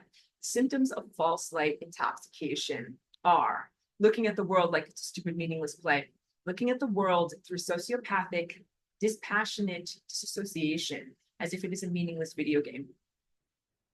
A lot of people feel this way. Let's get into my tirade about 5D. This is in my notes. Read my notes, they're worth it. Because I wrote this stuff 10 years ago about 3D versus 5D, meaning the third dimension and the fifth dimension, not how it is presently spoken about in the world of New Age deception. 3D meaning like the third density of mundanity, and 5D meaning an expansive world of, you know, higher feeling states. All right. So what I'm trying to say is I created a curriculum 10 years ago that was cherry picked, taken out of context by the very same false light infested beings who are in military and the intelligence agencies and very other psyop creating infrastructures. And they said, let's take Aurora's lesson about Ascension and 3D and 5D and use it as a divisive crowbar and a way to misguide people. And I'm like, don't stop using my work to misguide people. This is not right. So the whole construction of the concept of 3D versus 5D is an artificial construct of false light that they did, taking my work out of context. So what they did was they said 3D is this boring world where you have to scramble eggs and cook them and eat them and scrub a pan. But 5D is an exalted world where food magically arrives on your plate and other magical things happen, and you go to the 5D smoothie shop or, you know, whatever, you have adventures, you go to festivals, all these magical things happen, you never have to scrub a dish, all right? And I'm like, no. And you also, this whole concept of what is a D, I'm like, that's not what the fifth dimension is. What are you talking about? They're like, it's the fifth density. Like, the fifth density, like, what are you talking about? So any of that stuff, and I don't know why it's always the 5G and the 12D, and why no one ever talks about 7, 8, or 9D, just skips directly to 12. It's all nonsense. It's all nonsense, and it is all 100% an elevator up, elevator down paradigm that is created through what is an implantation of wetware in the temporal lobe of everyone that is then controlled by these false light masters, where, you know, I told you they can siphon energy off of you. They can either make you feel exalted, like, hooray, I'm in heaven, or they can plunge you downward, all through controlling people through their implantations of wetware. So I didn't even get into their whole hierarchy and social system, but, you know, they take prisoners, they take pets, and they control other people, and they will make you go exalted, and then they'll plunge you down into depression, and they'll do, I call it spiritual waterboarding. Up, down, up, down, up, down. And it's meant as like both punishment, reward system, and also just they do it for fun. They do it for fun. These are the same. This is like, I'm being very facetious here. Remember in The Simpsons, like, I'm Troy McClure. You might know me from my work as this, this, and this, right? Like, this is the CIA. You might know me from my work waterboarding, you know, Iraqi prisoners. But I also waterboard you guys through the false light network. Like, I'm trying to be really silly what I'm talking about here. I hope the humor comes across. But it's kind of like, if you love traditional waterboarding, you will love even more the CIA skills at waterboarding you through the implantation of false light infrastructure. They're like, yup, I will lift you up and I will crash you down, and I will lift you up and I will crash you down so many times that you will beg for mercy. You won't know who you are. You will swallow your own tongue, and then I will own you completely. This is them. This is the same, I'm trying to say, the same guys that torture people through regular mundane physical means are also torturing you through non-mundane, extracurricular or supernatural technological means. Spiritual waterboarding. And they do that to break a person's spirit, and they do that to break your psyche, your mind, and to make you disassociate from the world. So sometimes people are profoundly evil and they disassociate from the world, and they think like, I'm not really hurting anyone. It's all just a stupid game. It's a video game. Move up, down, and I'm doing this and I'm doing that. Some of them know that it's worse than a video game and that they're intentionally hurting you. And then some of the victim experiencers, targeted individuals, they become so disassociated from their experiences that they then have difficulty determining what is real reality versus what is augmented reality. So the world of false light is augmented reality. And some people cannot even tell who they are anymore, especially over the past 4 years, because the augmented reality signal has become so strong and so all-pervasive and so distortive of their reality. That includes some people who have been diminished, some people who have been falsely elevated. There's plenty of false light ascension teachers out there. Not all of them are at the level of no longer eating. Like some of them are still, eating food, but some of them do a lot of questionable dietary stuff in terms of monofasting. Like maybe they would only eat one particular form of fruit, or maybe they would only eat, whatever, it's severe food restrictions or severe limitations, like being a raw vegan or being a vegan or only eating a certain number of calories or only eating a certain type of fruit or something like that. Any of those things, those guys a lot of times are being artificially controlled and groomed to think that they are on a spiritual journey, to think that they are actually ascended masters. They're actually heavily infested in false light and false light infrastructure, and they are being fed by the peasants as well. They are unwitting energy vampires because they're not in control of what they're doing, but they are still drawing energy off of others.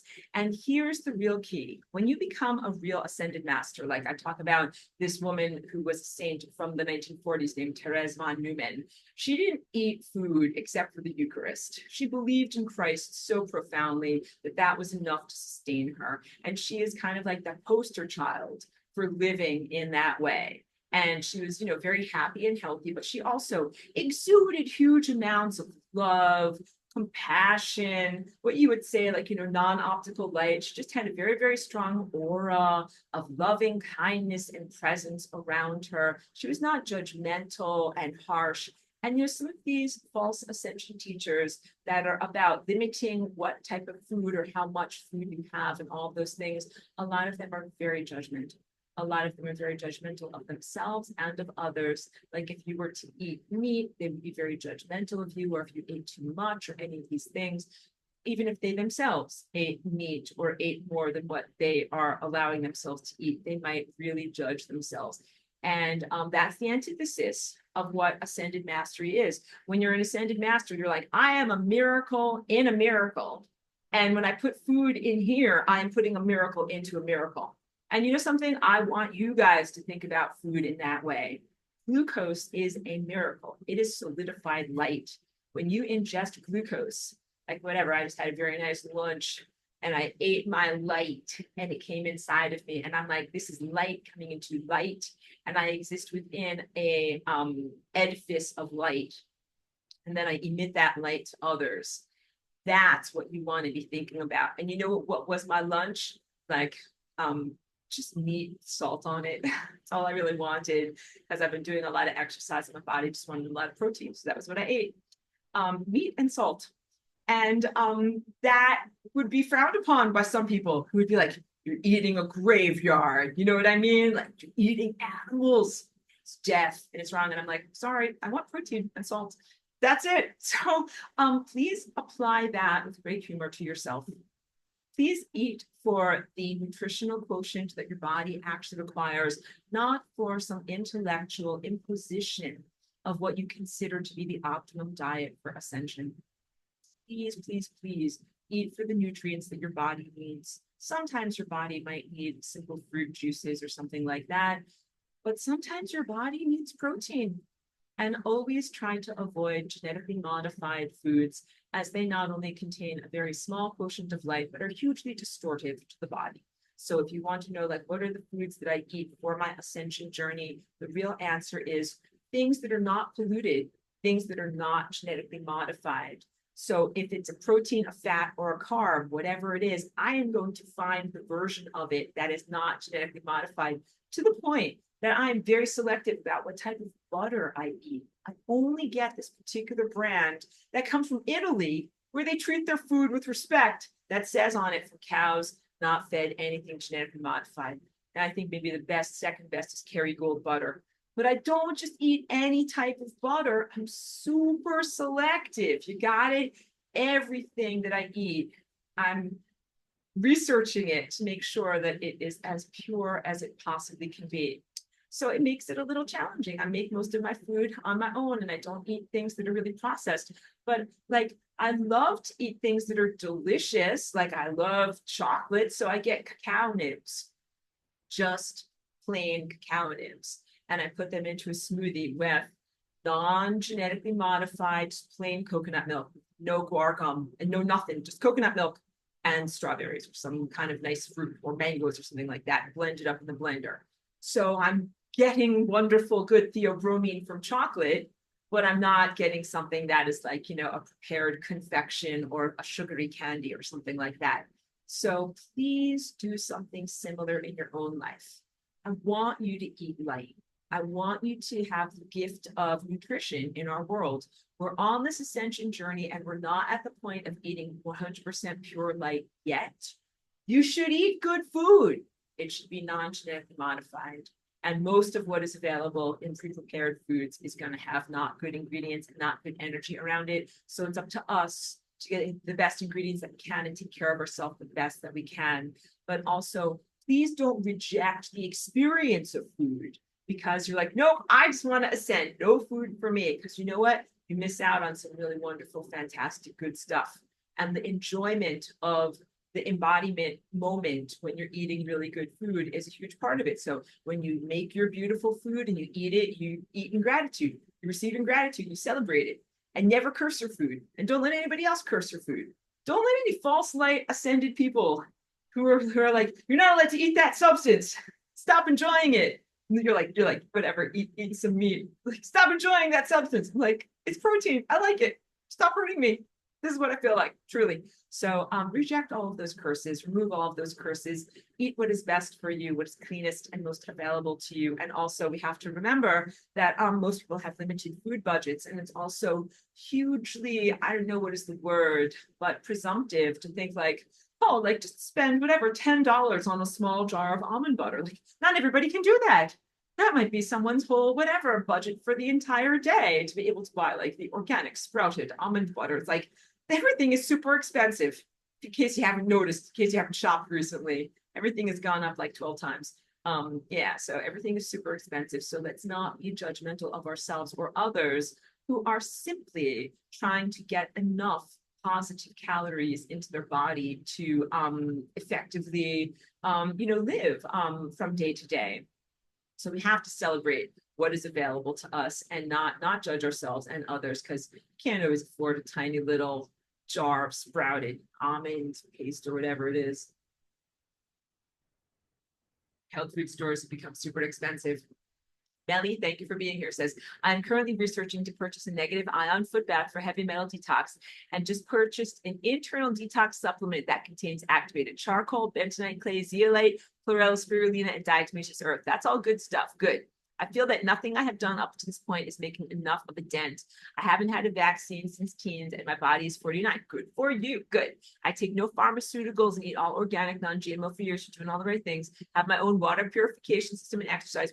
Purified water is huge. Want to avoid fluoride. So you're doing great, etc. And she says, yet a naturopath just told me I'm loaded with heavy metals. I guess we have to be wartime aggressive with this crap. Totally. So don't be disheartened. Even, oops, so sorry. You know what just happened? I got confused because my treadmill automatically turned off. I thought I was going to be walking onto something, walking, and it was actually not moving. So sorry for my little stumble there. If you go to a naturopath or if you get a hair test done or whatever it is, and you find out that you're more inundated with heavy metals or parasites or whatever that you thought, don't be harsh on yourself because most of this stuff is in our environment and it can be very, very difficult to avoid it. So just do the detox things that you can. The product that you got that's got activated charcoal, bentonite, clay, zeolite, and chlorella, and spirulina, and diatomaceous earth, those are all the best things. I avoid the diatomaceous earth just because it irritates the lining of my stomach because it is like many tiny broken shards of glass. So other than that, it's great stuff. And I use that on my dog too, in order to kind of reduce flea issues, even though we do a real flea collar for her because the fleas in our area are bionic and we cannot, they're just everywhere. We can't get rid of them.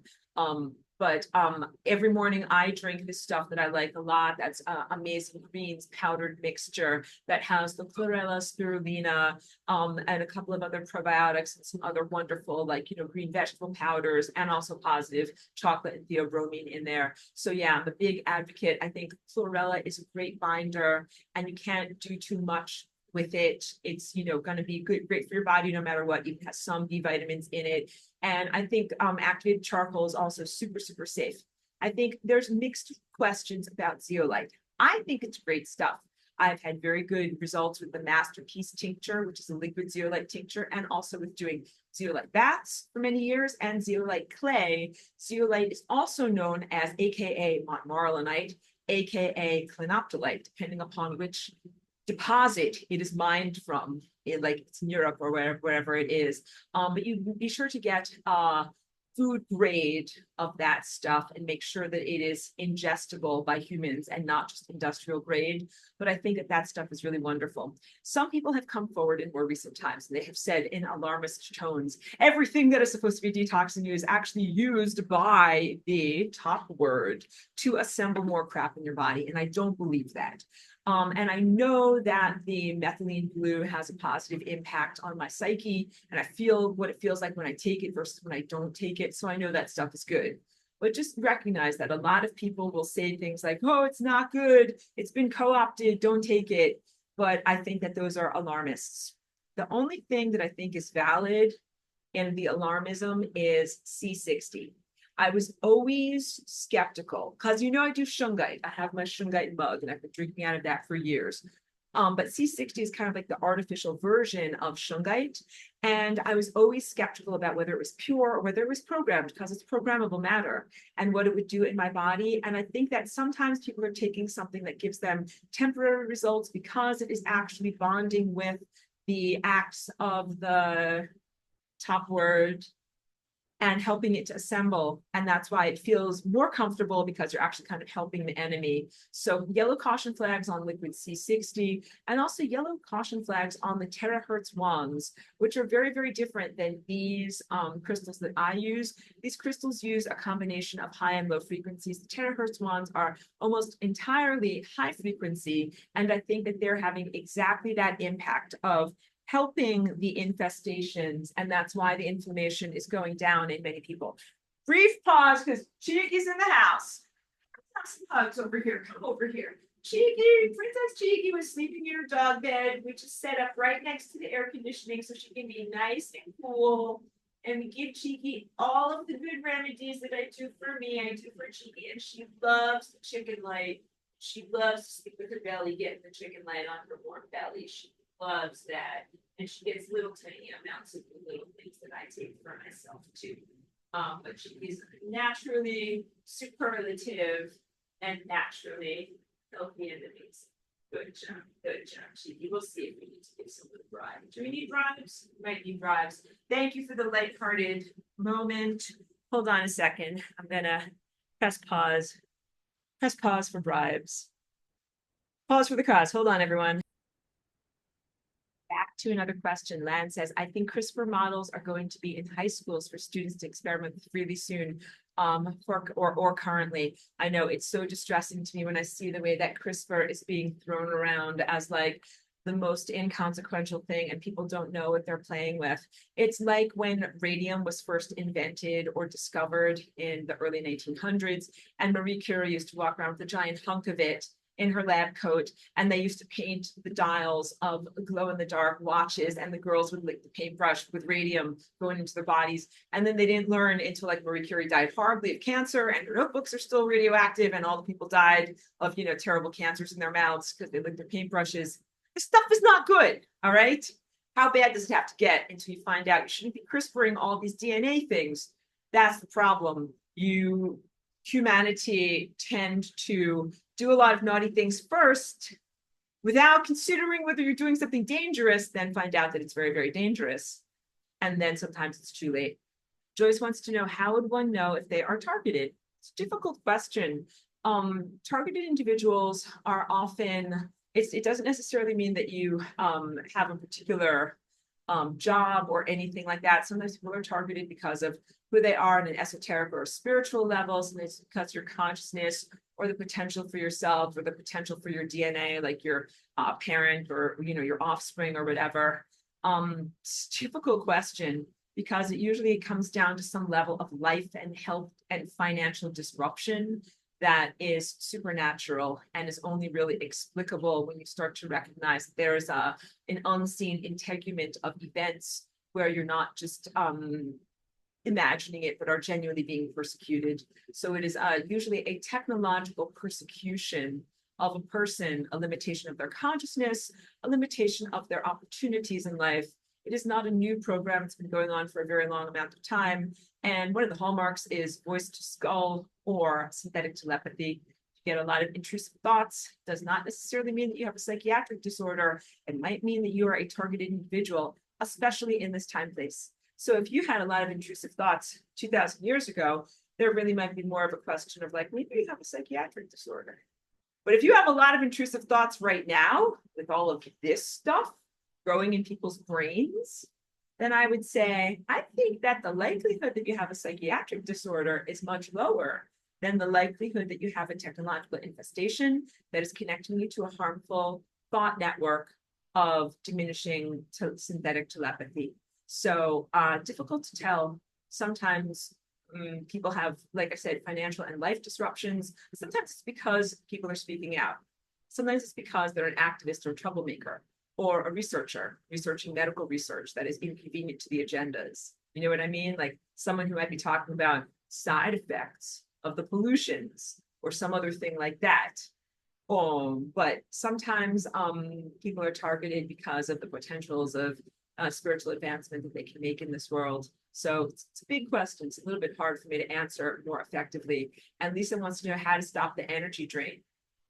It's very big. You must work on maintaining your own energetic sovereignty and your own boundaries. Boundaries are social, emotional, physical, energetic, and you must learn how not to allow your body energy to be siphoned off by these assailants who have become capacitated by their affiliation with the AI. And they look at you as a peasant, they look at you as a source of food, they look at you as something that is to be condescended to and diminished. And they have a ton of training. That's why I also talk about them as being super soldiers. So you have to level up. You have to become capacitated in your ability to fight. And you can't just fight a defensive war, which is where you just do shielding. You must also be aggressive or offensive. And you will go through this personal odyssey to come out the other side to righteous aggression. Initially, people will start off and they will say either like maybe that they're non-violent or that they just want to defend or they don't really want to fight. And I respect that. But at a certain point, you're going to recognize if you don't fight against this thing, it is going to try to give you effing cancer and it's going to try to kill you. It's going to try to destroy you. Can't let that happen. So you can't just be shielding. If you were a city and the city were besieged, you'd be like, I'm just going to put up my shields. And so they've got like a trebuchet. They're like, sending like flaming dung over the side of your building. And they're sending all flaming oil and all these different things. And you're like, shields up, shields up, shields up. And you're going to do that for like 5 years, 10 years. Your city will starve. You can't have a life. You're shielding yourself from flaming trebuchets all the time. At a certain point, you have to fight back. That means you have to make something like arrows or boiling oil to pour on them so that you can fight against them. And this is what you need to do with your inner higher psychic abilities. People have difficulty comprehending that your Christ nature can be used as a laser to incinerate lies. Incinerate lies. Yeah. So I've talked about it as a shield that protects you, but don't just have to shield yourself. You can also send out and emit energy that incinerates lies. And a lot of this is your innate capacity that has been neutered or placed in a dormancy so that your captors don't have to worry about you fighting back. They tranquilize the lions and the tigers. Like, oh, we're going to put you in this enclosure and tranquilize you and put you in a zoo so that way you can't actually fight back. And you'd be like, I'm an effing lion or a tiger. Like, I'm going to bite you. I'm not going to live in a zoo. And you should be that way. You should say, I'm a wild and feral uncontrollable, supernatural tour de force. You're not going to put me in a human zoo, and you're not going to limit me, and you're not going to stop my natural divine connection, and I will fight against you. And you should do it for yourself, and you should do it for others. So removing the straitjacket has a lot to do with value system, self-imposed value system, self-imposed limitations, the adoration that we have for great spiritual leaders in our world who have proposed nonviolence. But I propose violence. And I'm not diminishing those guys. They had their message for their time. And I have my message for this time. You need to fight back. And just being besieged is not enough. So learning to fight back effectively is absolutely critical. And Lan wants to know, does this vampirism involve normal people who have done hexes or black magic? It is similar, but not exactly the same. Hexes and black magic are like my little Tonka truck. They're like the beginner starter set, the beginner Lego set. And then you move into this larger, more advanced level of effery and screwage of others. Because black magic and hexes has everything to do with like diminishing another person, elevating yourself and rising higher in the social playing field at another's expense. And it usually is kind of indirect through, sacrifices and rituals and things like this. This becomes very direct, very direct. People who are participating on this level of AI, their thoughts are literally controlled by the AI. They allow it to act through them, speak through them, and they behaviorally agree to it running their lives. And that includes the diminishment or attacks on others. And they love it. They're not in conflict at all. They're not like, I have so much conflict. I don't want to attack this person, but the AI is making me. They're like, nope, I've given up my free will. The AI acts through me. F all of you. I'm attacking you with my mind. And the AI augments their mind to make them more powerful. Just in the same way that a machine, GUN, makes a person more powerful. And they can go around, whatever, destroying villages. They're like, screw you, villages. I have a machine, GUN. I am going to do this to you. And the villagers are like, we have like arrows. We can't fight against you. And the guys with the machine, GUNS, they are like, we know. And so that's the level of inequality that is going on in the assaults on your consciousness in this world. Joyce says, my mission to teach my granddaughter that it's okay to love herself. She says, Grammy, you're so weird. When I tell her I love me, it breaks my heart. Oh my goodness. Joyce, I'm very, very happy that you are trying to be a good mentor and role model for your little granddaughter, and keep doing it, because, if someone was born within the past 20 years, they're younger than 20 years old, they don't even know what it is like to live in an unpolluted world. Like, they don't even know what it is like to live in a world where we have a real sun without white aerosols, without these type of technologies growing in them. That little girl had this stuff growing in her during her formative years of personality creation. That's something that if you're older in the world, hooray, celebrate that you're older chronologically, because at least you grew up in a time before a computer was trying to colonize your effing brain. And you developed a sense of self based upon your real sense of self and who you really are, not based upon a computer, a set of algorithms, a set of fibers trying to take over your neurology. Little tiny children, especially those who are like 5 years old and younger right now, they never even had a chance. They've been exposed to the injections in the womb and through medical procedures growing up, and they've hardly even had a chance to develop a sense of who they are and who they're not before they have to fight against this AI machine mind. They are the most imperiled. So we have to really be mentors and guides and try to teach them about what a loving presence is, what it is to love ourselves, what it is to love one another, and what it is to be human, what it is to be fully human and not some kind of a Cyberman or whatever, artificial person. Yeah, and you know what, Joyce, I don't know how old your little girl is, but you might want to watch this movie that I love called The Giver. It's good for all ages, it's age appropriate, and it's based on a wonderful book, or if you like to read books to her, it's also really good. But what's great in the movie is that it uses the visual language of having a very monochromatic black and white movie, and then as the central figure comes alive with his mind, he starts to see color.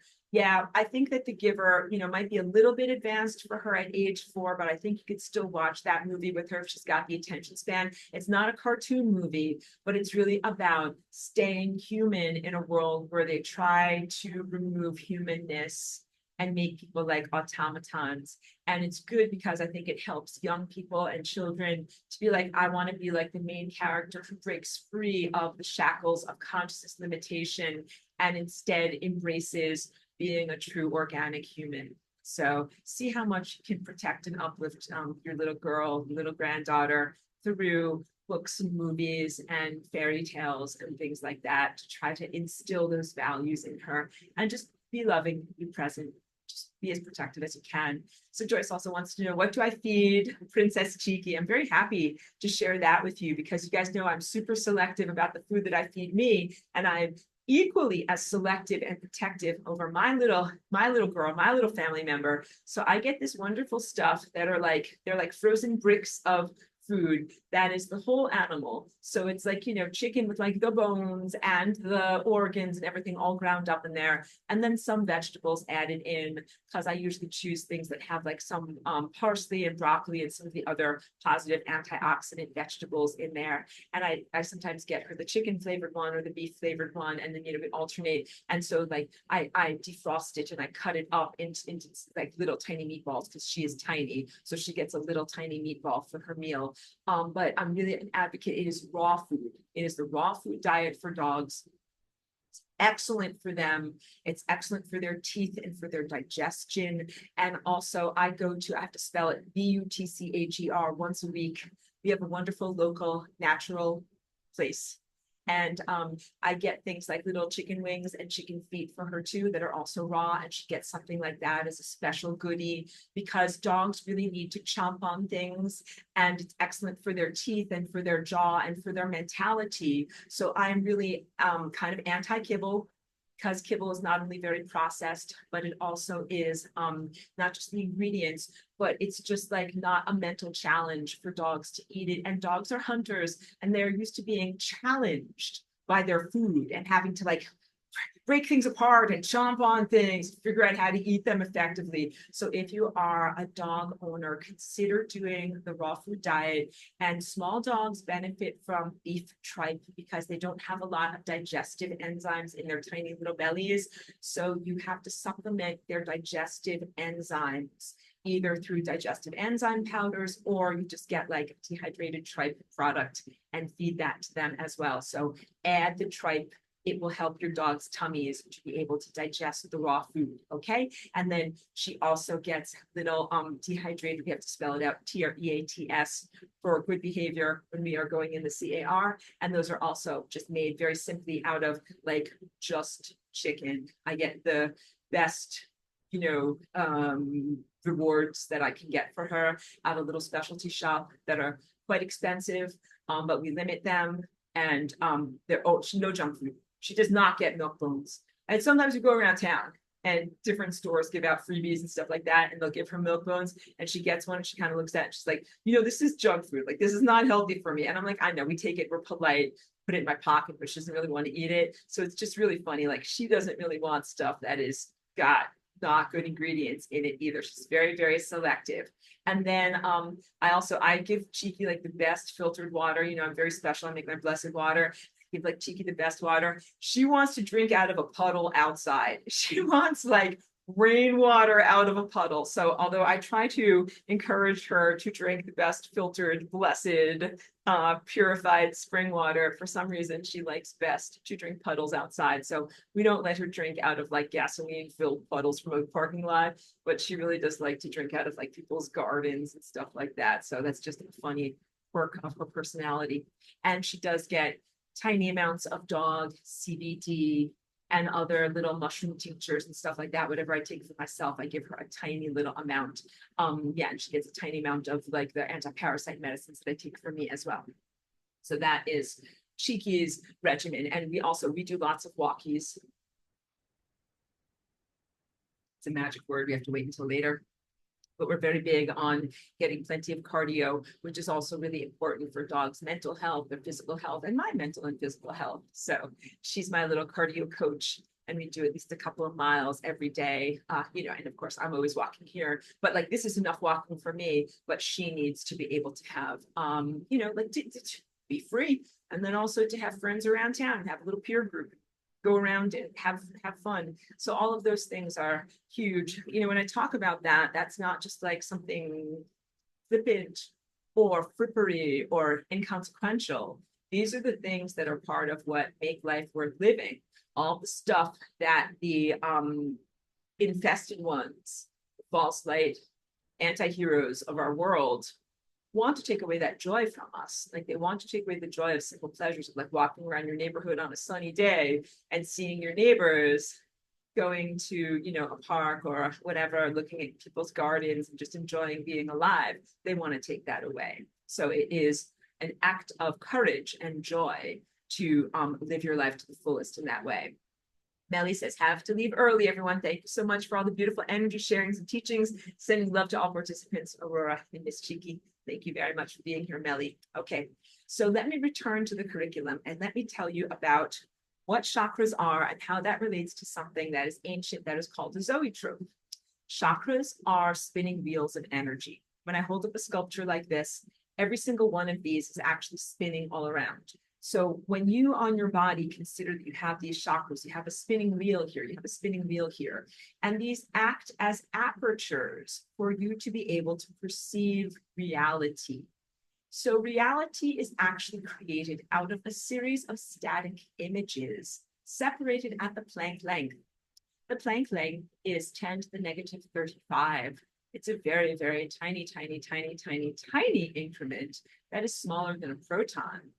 And it is considered to be the smallest increment that you can cut a piece of reality into and still call it reality. It's the tiniest slice of cake that you can make out of cake and still call it cake, all right? Because after that, I think all you would have is like sub-cake, right? So these are individuated moments that exist as discretely partitioned frozen moments in time. But when you look at the world, you see like my arm is moving. Or maybe outside, you see a tree is blowing in the wind. The world has motion to it. So what is happening when we perceive the world is that we see a series of distinct static images, but that we have an inner mechanism that is both in our eyes and in our visual perception areas of our processing of our brain that is called persistence of vision.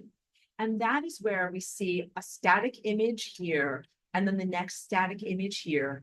And our perception ties those two moments together and creates the connective integument, wherein we see that there is a connection between those two moments. So in one moment, my arm might be down here like this, but in the next moment, my arm might be up here like this.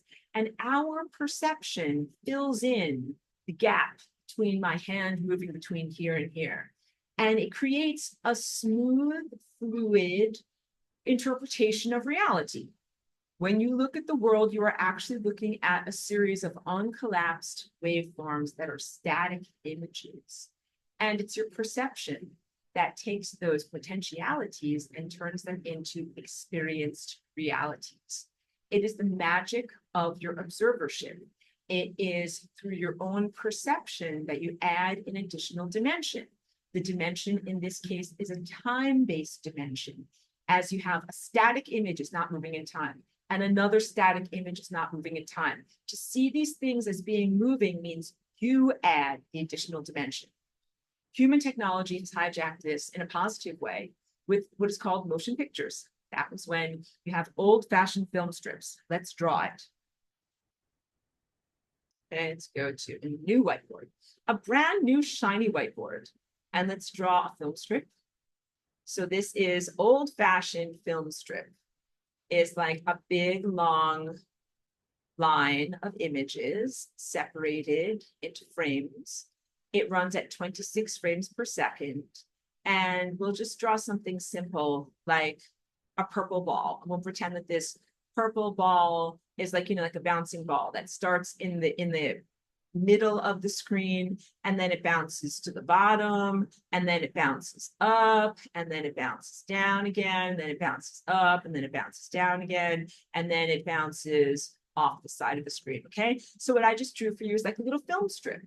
And when you look at this, you see discrete motions, discrete positions, I should say, of where this purple ball is, but you don't see it connected together. It is your perception that creates this connection, dot, dot, dot, between these two positions, and dot, dot, dot, between these two positions. It is the interpolation or the connection through expectation of vectors of how this is moving through time. And those those dots of connection, that's your mind and your perception that is bridging together these discrete moments. So a zoetrope is an old-fashioned form of animation, very similar to this. And that is like maybe if you ever did this with your math book, creating a little animated stick figure at the side of your math book, a flip book. And when you flip the pages, it goes, and the little animated figure does something. So this is a zoetrope, and you can consider it as like a rotating, I want to call it a bin, a cylinder that spins around. It whirls around and around and around and around and around and around, and around like this. That was a lot of whirling. It whirls around and around and around on the central spindle, and it has a film strip placed inside of it. So you would draw a film strip like this and put it inside of the zoetrope in here. And as the cylinder spins around, it's got slits that are cut in the side, and you see flashes. And the flashes are timed neurologically so that when you see these little individual frames, your brain perceives them as individuated and then ties them together.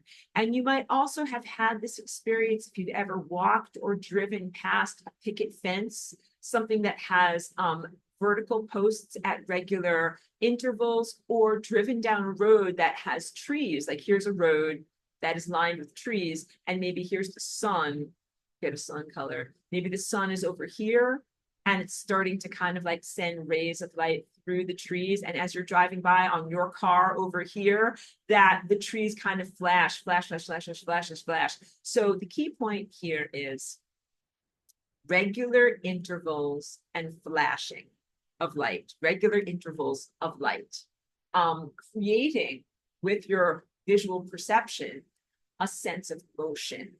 And the rotating barrel acted as a simple animation, your flip book on the side of your math book, simple animation, and then the more complex film and film strips that humans developed, even to the point of initial films in the 1900s, the early 1900s, that looked very herky-jerky, right? And then they mastered it. And by the time you got to the 1930s and 1940s, they had mastered the frame rate so that the frames of the film were flashing at exactly the right moment so that it looked like a fluid motion.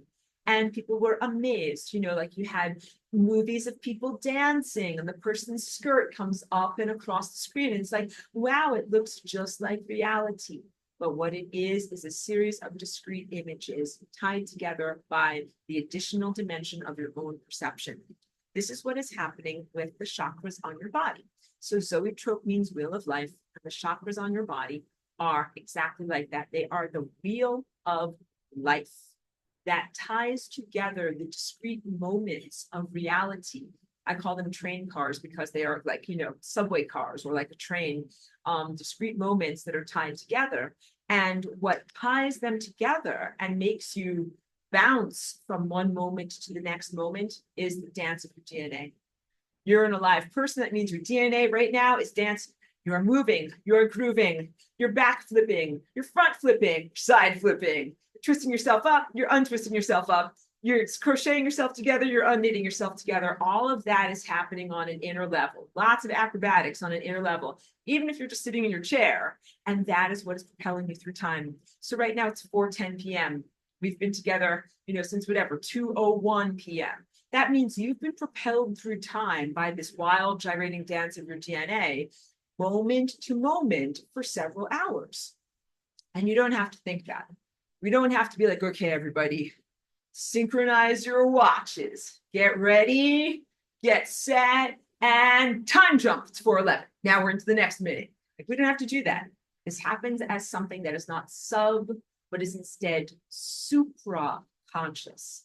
It is part of the highest level of your highest consciousness, generating or motivating yourself through time on a particular timeline through this beautiful, generative and highly energetic dance of your DNA. And when you die, your DNA stops doing its dance. It freezes, and your consciousness stops moving to the next moment. And then what happens is you do not move through time anymore. So now we have to draw your body of 201. Let's do a completely new whiteboard. All right, let's draw some state figures here. First, we're going to draw your body of this moment now, and it's going to be the biggest stick figure on the page.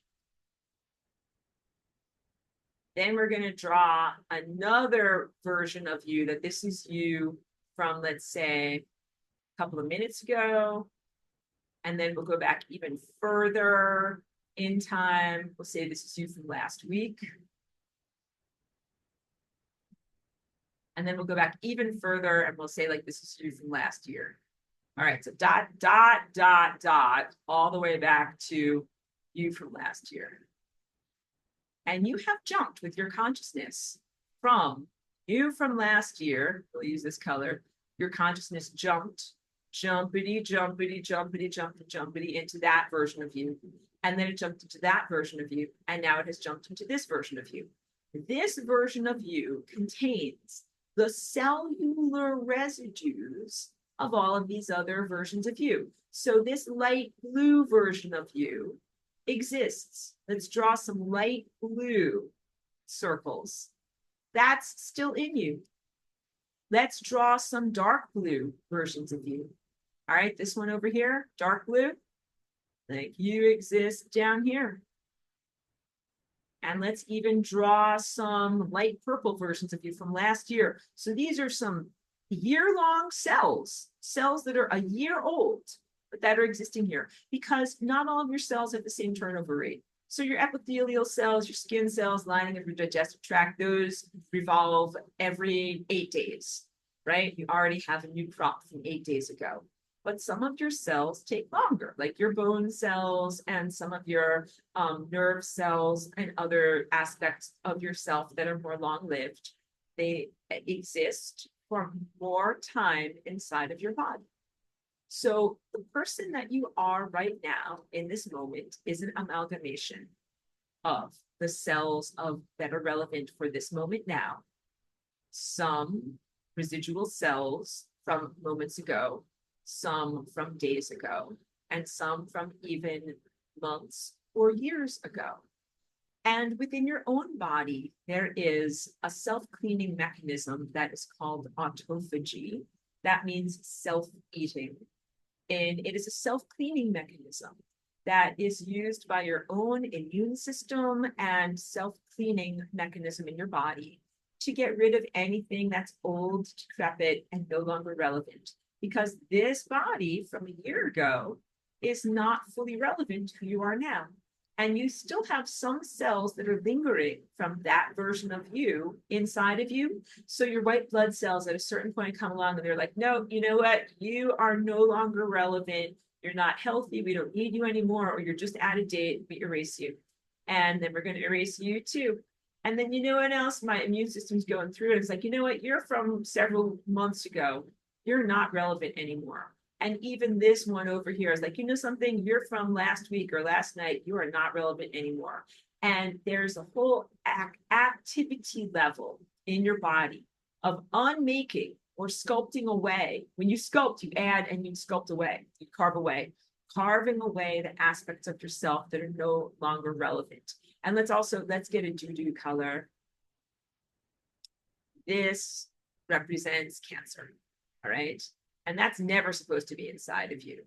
And your self-cleaning aspects of self not only erase, like, well, this is a version of me that's not relevant anymore, but then it goes over here and it's like, this stuff this stuff was never me. This is not supposed to be me. This needs to get erased. Those are the false light masters. This is big because everything that's inside of your body is happening as an allegory for what is happening in your social dynamics and your social presence. I need to drink more water. Hold on. Just like in your body, you have some cells that are perfectly good, healthy, well-meaning cells that are just no longer relevant. They're just like out of style and they need to be dismantled. In your world, there are some, edifices or structures or organisms that once were relevant, healthy and good, they are no longer relevant. And then you have some rogue cells that would be considered cancer, and they were never relevant. They were never positive. They were never healthy and good. They never contributed towards the overall health of the system that they were within, and they don't belong in the body at all, ever. So autophagy is self-eating, and it is related to apoptosis. Apoptosis means dismantling, and it is referred to the dismantling process of self-destruction that happens when any cell is determined to be either diseased or inappropriate in the body. And apoptosis does not happen accidentally. It is just like getting, quote unquote, the nuclear codes. So if they're going to launch a nuclear ICBM or whatever, they can't do it by accident. It's not like, oh, like I was putting down my coffee cup and I put my elbow down and I hit the big red button. It's like, sorry, I exploded your world. No, in order to press the big red button, two people have to be like, okay, we're going to simultaneously both turn our keys at the same time. Then we're going to put in the special password. Then we're going to receive the special phone call. Then the button will come up. Then we can push the big red button. So that way it's not done by accident. Apoptosis is the same thing in your body. You don't accidentally destroy a healthy cell. You got to go through all of these hijinks. You got to go through all of these regulatory systems so that way you make sure you're really destroying something that's not supposed to be there. And then once you figure out it's not supposed to be there, that thing needs to go, because your body has its own self-protective mechanisms. The straitjacket that I've talked about from the false light little sparkles, the unrestful tickles of the dead, they like to stop you from doing this, because if you did this, you would remove them and their infrastructure from your body. But your body has its own innate capacity to go through the different cellular architecture and figure out what's supposed to be there and what's not supposed to be there. And if something is not supposed to be there, the process of apoptosis is like dismantling a tent. Like the central tent pole comes out, the tubulin comes out, the supportive networks come out, and the thing collapses in on itself, and then white blood cells eat it, and it goes bye-bye, all right? And this is ideally what happens to cancer cells in your body. But you must look at the world as an allegory for your body, just as you would not allow cancer cells to reside inside of you. And cancerous cells, again, to define them, act for themselves as rogues. They do not act for the entirety of you as a holistic presence. In your world, you've got cancerous cells. You've got individuals and organisms. Organisms would be like tumors, and corporations would be like tumors that act for themselves, that do not act the health of all of humanity or for your entire planet, and you must dismantle them. And this is part of what is responsible behavior in the world. You cannot allow them to act and to diminish your world and your health to the point of peril, which is what is happening right now.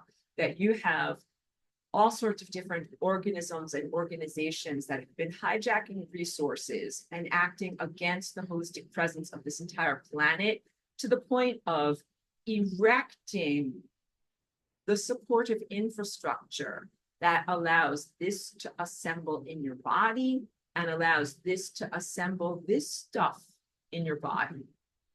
Those towers didn't just erect themselves. Tiny smart dust particles were sprayed into the atmosphere. The origins of them is somewhat supernatural or inexplicable or magical, or however you would like to use that wording. Incomprehensible.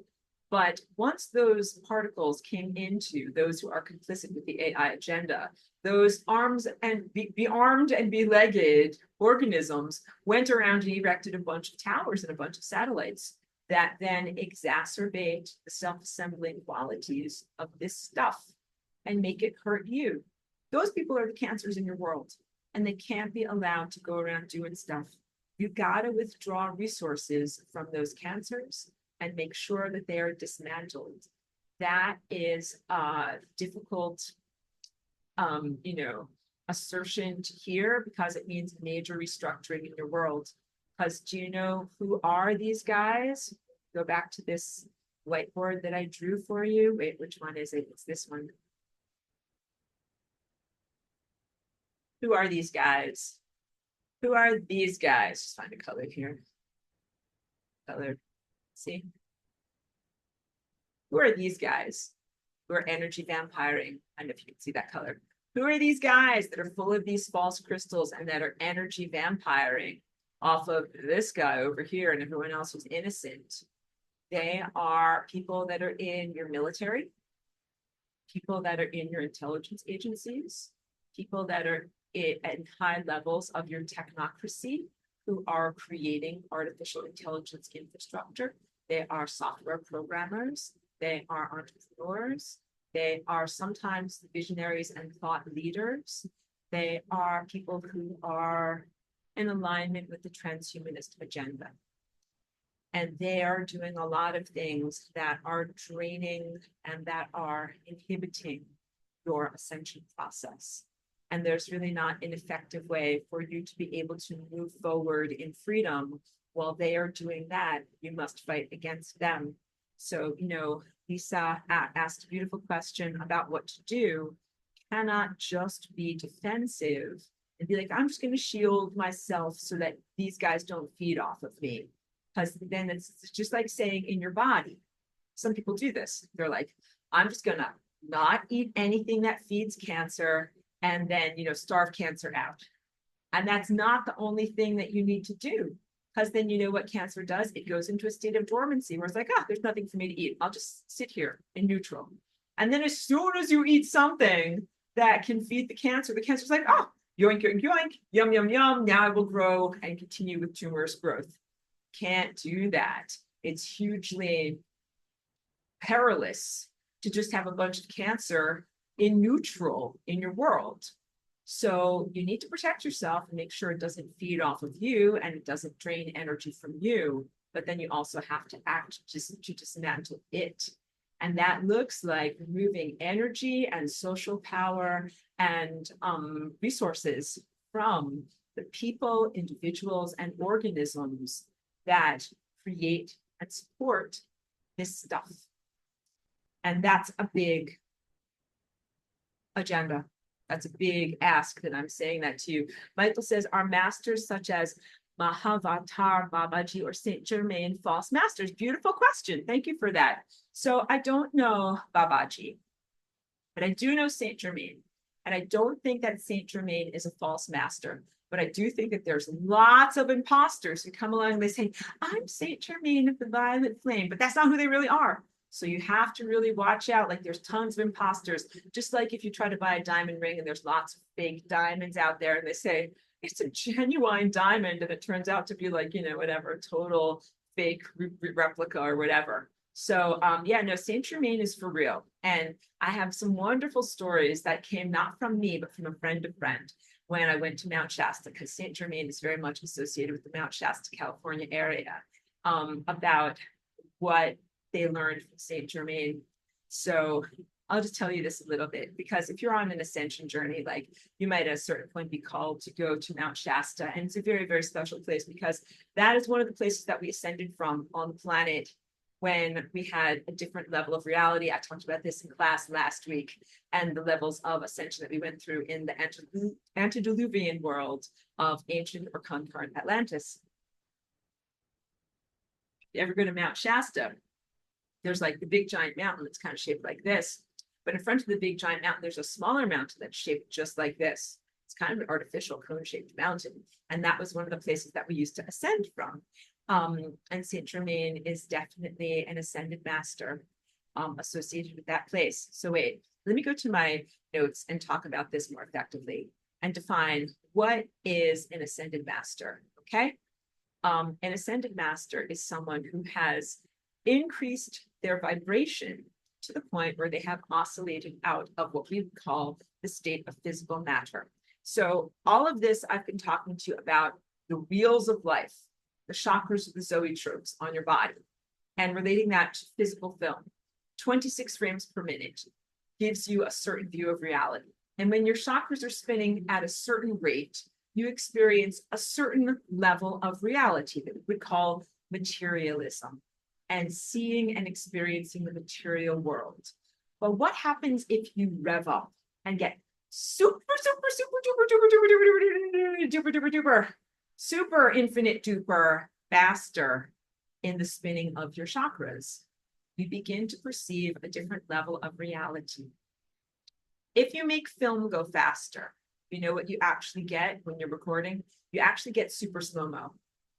Super slow motion. And in our world, such a weird world, these super slow motion high-tech cameras have mostly been used for the food industry to sell you food in commercials. Like if there's a commercial for chocolate sauce and it shows the chocolate sauce being kind of like poured out of a jug, and you see it in slow motion, and the chocolate sauce goes like glug, glug, glug, and it kind of pours across some strawberries or something like that. And when we look at that, our perception sees that slow, voluptuous movement of the food, and we're absolutely enticed by it. So it's just the way that it is being used in our world. But when you increase the frame rate, what you're essentially doing is increasing the amount of information that is available to the viewer. In this case, the undulations and the voluptuousness of whatever, the chocolate sauce or whatever it is, the pizza is being pulled out of the tray. You see the strings of cheese in slow motion. I'm getting hungry. It is more information. If you have ever taken a psychedelic drug or had a spontaneous awakening experience, you have increased your vibration rate, sped up your chakras to the point where you are looking at the world and the rest of the world might appear to be in slow motion. And it might seem really beautiful and serene and peaceful. Like it might be like, oh, like the trees are flowing, and then you see a butterfly and the butterfly is flittering, and then you see a flower and the flower is waving in the wind. And you're able to connect with and receive more information in each moment than you would have been able to if you were at your standard frame rate.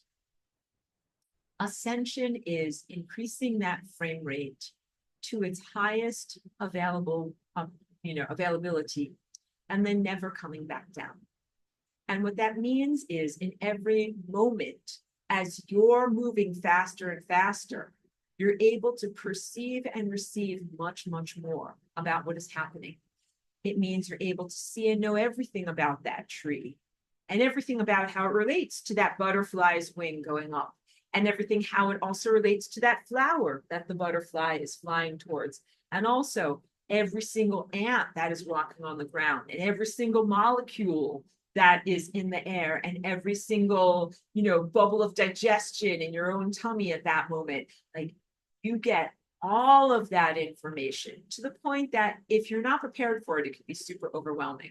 So this is a journey to be able to cultivate yourself to the point of being able to withstand the impact of that much profound, truthful information. It truly is a fire hose of information. When you're used to having like a little tiny trickle, used to having like a little tiny, like, I don't know, like when you have like a little hamster and they give you like a little tiny bit of water at a time and it licks the water. It's like that's how much water you get. And you're getting like a fire hose like directly into you. And that is what it feels like to be an ascended master. So to be an ascended master, you also have to be able to withstand the inundation of all of this light coming into you and through you as this light informs you, where you're like, yep, you're going to know everything about that tree. And you're going to know everything about that cloud. And you're going to know everything about your neighbors, looking at your neighbors across the street. And you're like, wow, whatever. I'm looking at the neighbors right now, and there's like a family that lives over there. And what if you look at the family and you're like, yep, I know everything just from looking at them. I know everything about their family dynamic. I know all about their skeletons in the closet. I know all about their kids. I know all about their potentials. I know that kid didn't do his homework and he's going to come home, without his school books tomorrow because there's a problem. Like, you know all of this stuff. And then the balance to that needs to be that you're empowered, because information can be crushingly burdensome if you know about all of these things but you can't do anything about it. Like if I looked at that family and I was like, oh, that family's in turmoil and that kid's going to forget his school books and all these bad things are going to happen. And if I can't do anything about it, then I'm just like crushed because all I see is suffering. And what I need to be able to do as an ascended master with this fire hose of information is access the information and then translate it effectively into action so that I can have a positive impact on the world. But also, when you get to these higher levels of vibration where your chakras are moving super fast and you can see and know everything pop out of manifesting physical experience because you begin to occupy the next octave of reality. So at a certain point, you know everything about this kid and school books and whatever's going on in their family, but you're not a part of reality anymore to be able to have an impact on it. That is what Ascension is. And I wrote it very beautifully in my notes, which is why I pulled this up so I can read this for you. Read my notes, guys. It's worth it. Okay, first of all, what are Ascended Masters? Ascended Masters are a group of higher dimensional beings who once lived and experienced life in the human form, and they have ascended from that form, or they have accelerated from that form. They do not live in the levels of density that involve the third dimension, as I just described. Beings who only inhabit the higher dimensional aspects of being, and they used to have aspects of being that experience the third dimension, but now they do not, all right?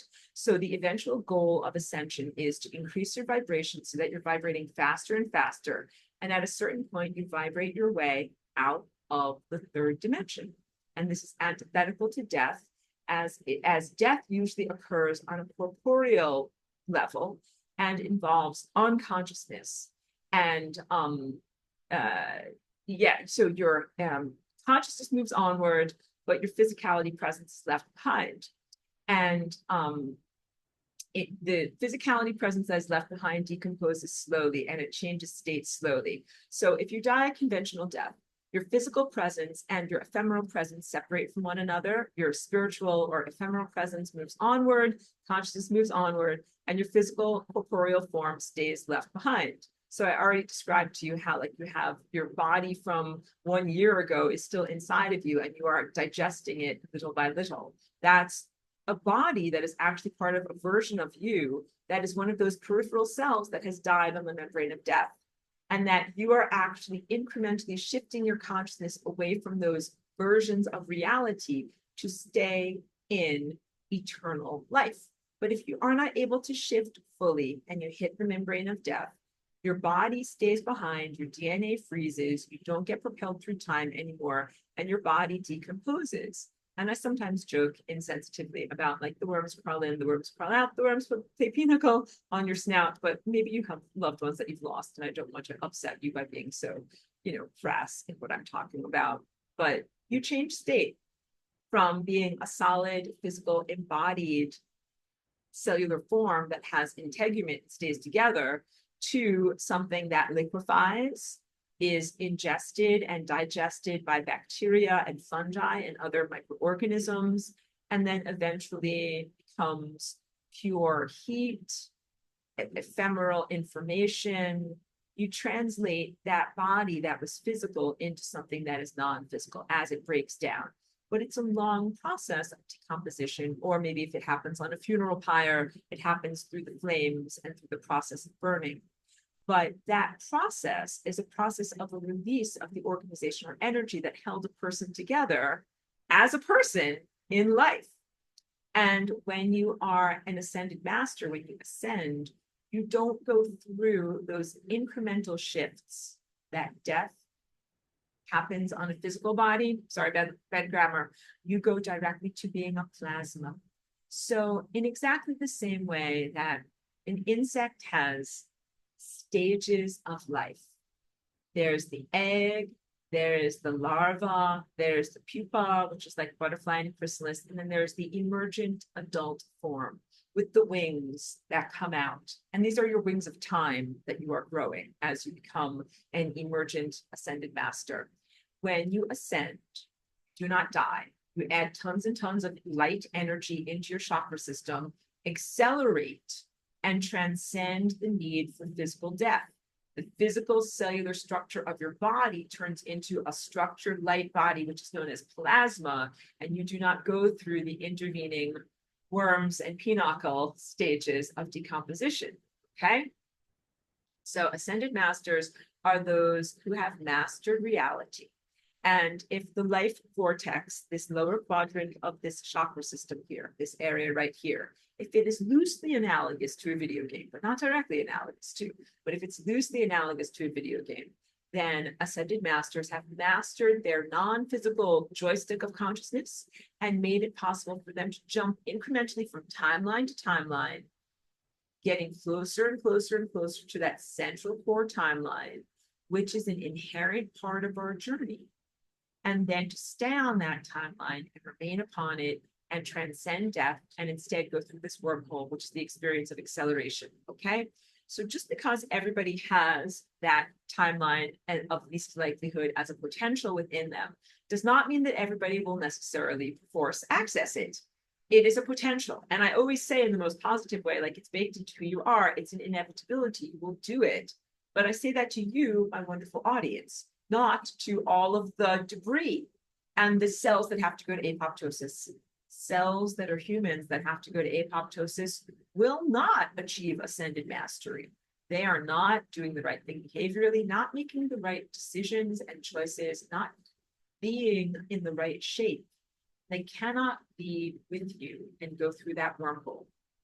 In order for you to go through the wormhole that is at the top of the time vortex, you must restructure your entire physical, cellular being and your entire mind state. It is a tall order. It is like becoming the greatest spiritual athlete it is possible to become. It's big, big, big deal.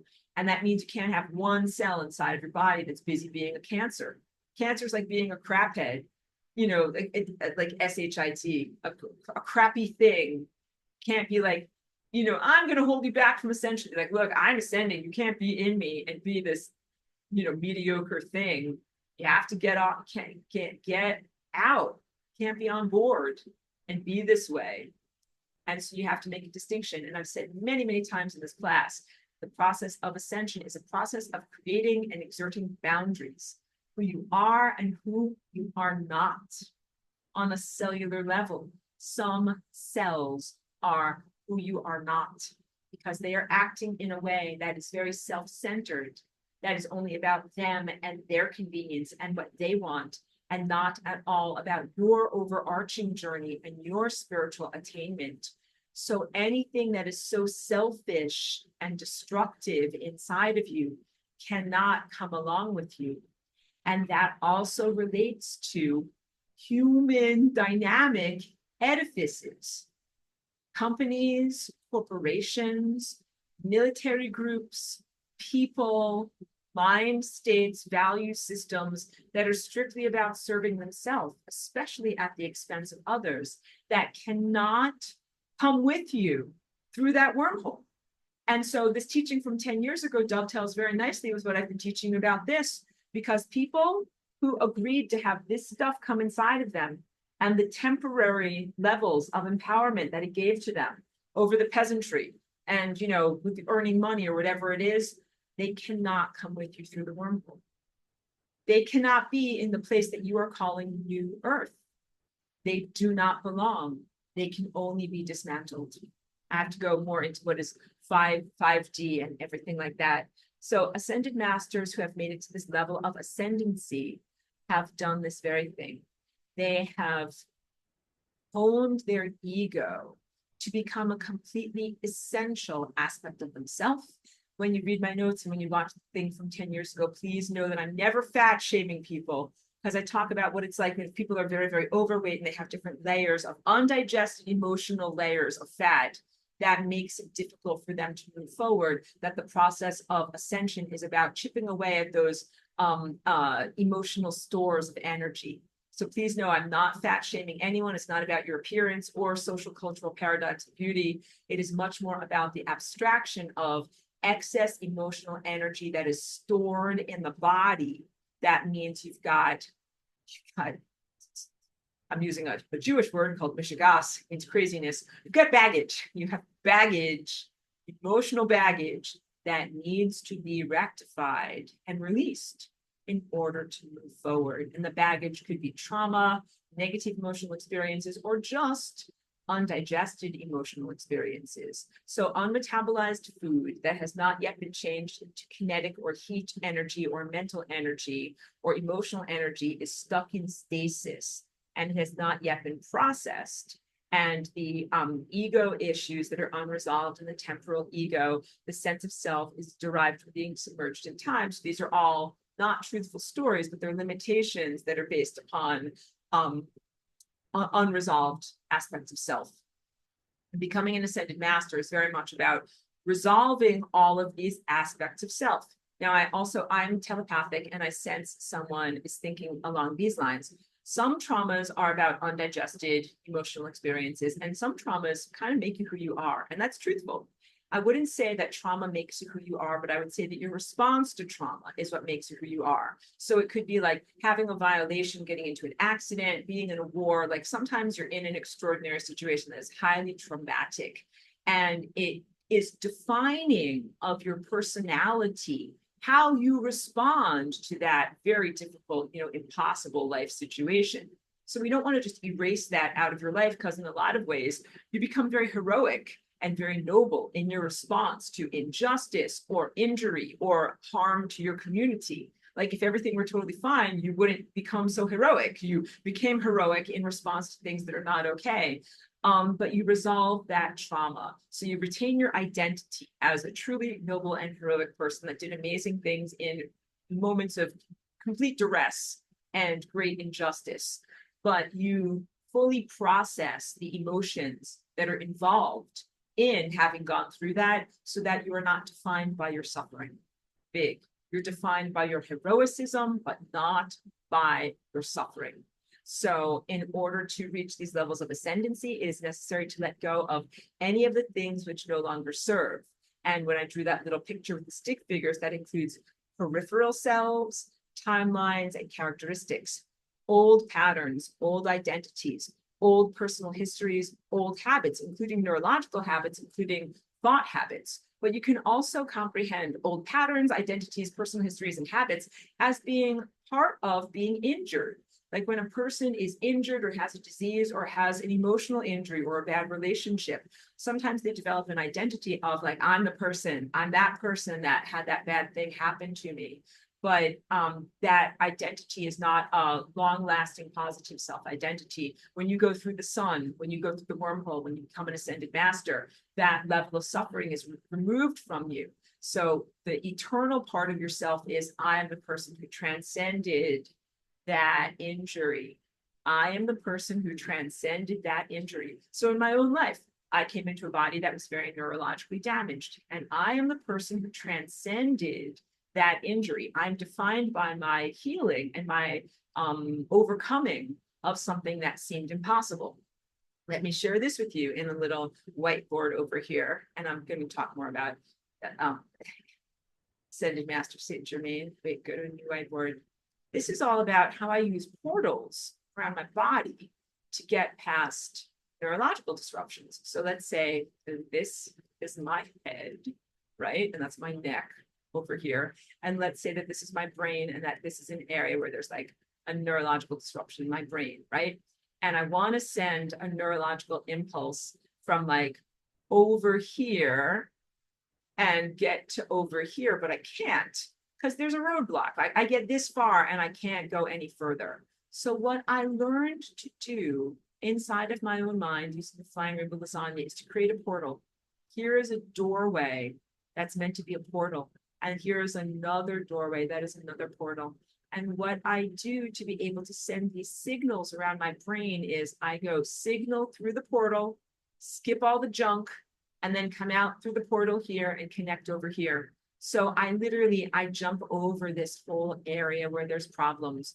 And this is one of the ways in which you can use flying rainbow lasagna to be able to transcend a neurological injury or basically a blockade in the body. You can transcend a blockade that's in the body, like neurological point A to point B. You can also use flying rainbow lasagna to transcend a blockade on the timeline. Like I'm on timeline over here. I want to get to over here, but there's a blockade over here. I can fly rainbow lasagna, either bend and fold time space that these two things are over here, or jump up and over, or portal over here to portal over here, and skip the whole intervening difficulty.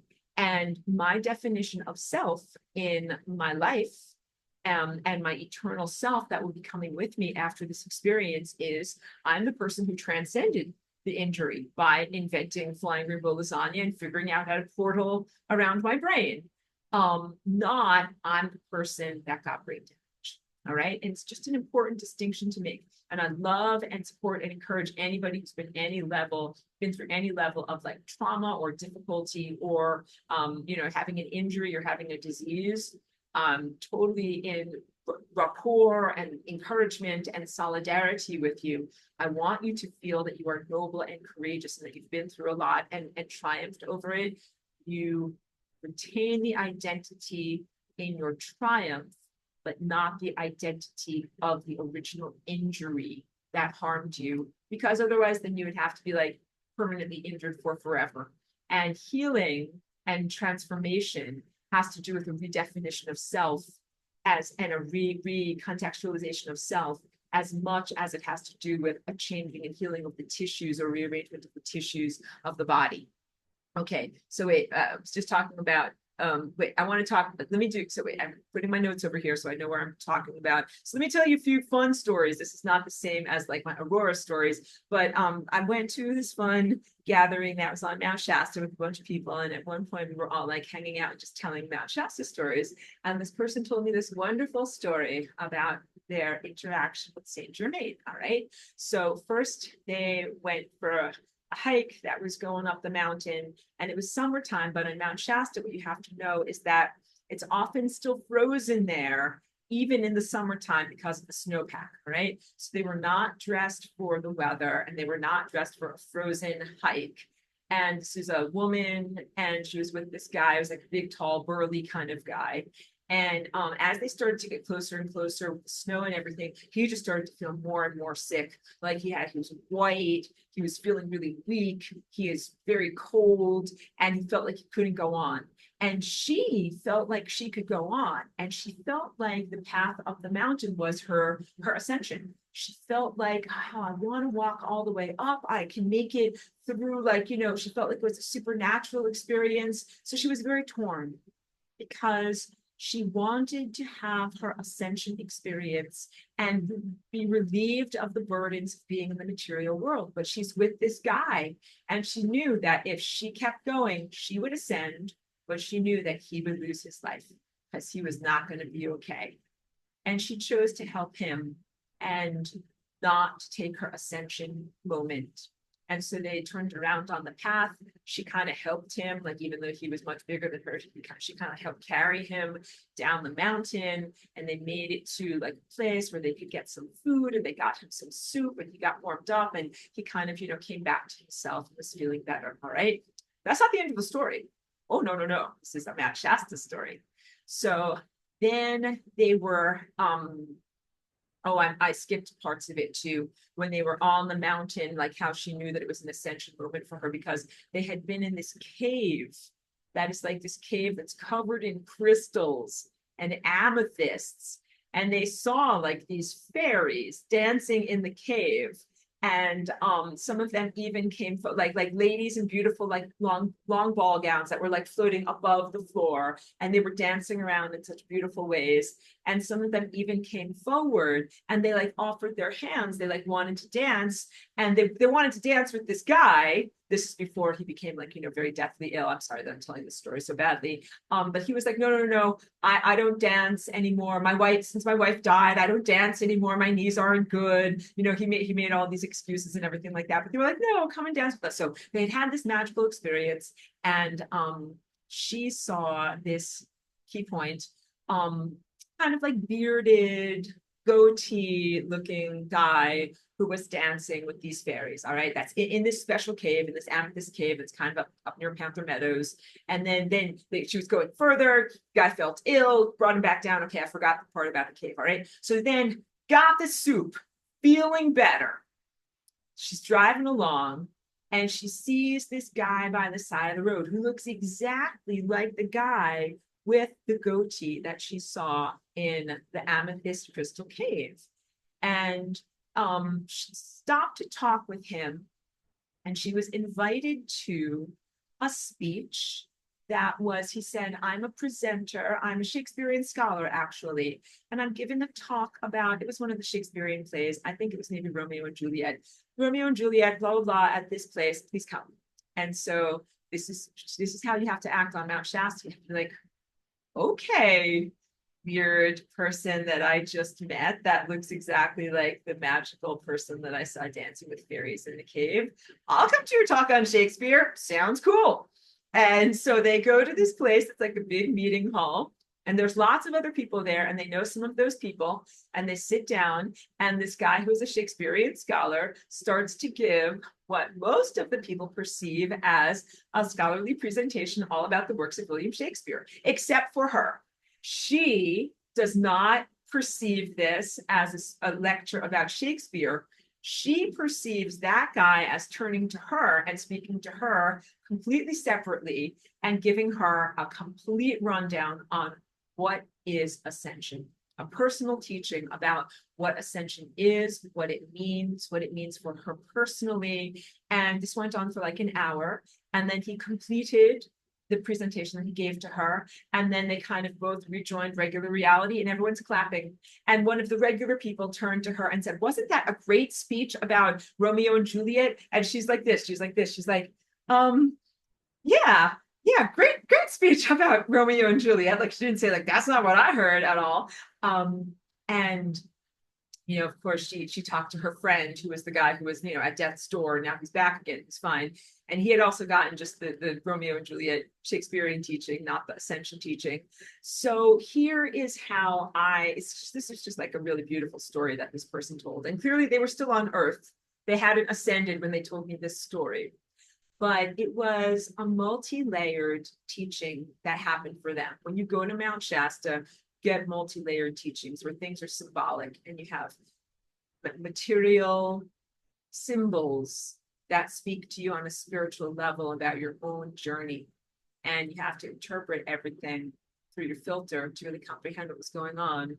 And she really understood that she was correct when she knew that she had an invitation up that mountain, that she had evolved a lot on her inner spiritual journey, that she could have vibrated faster and faster and faster and transcended physical reality.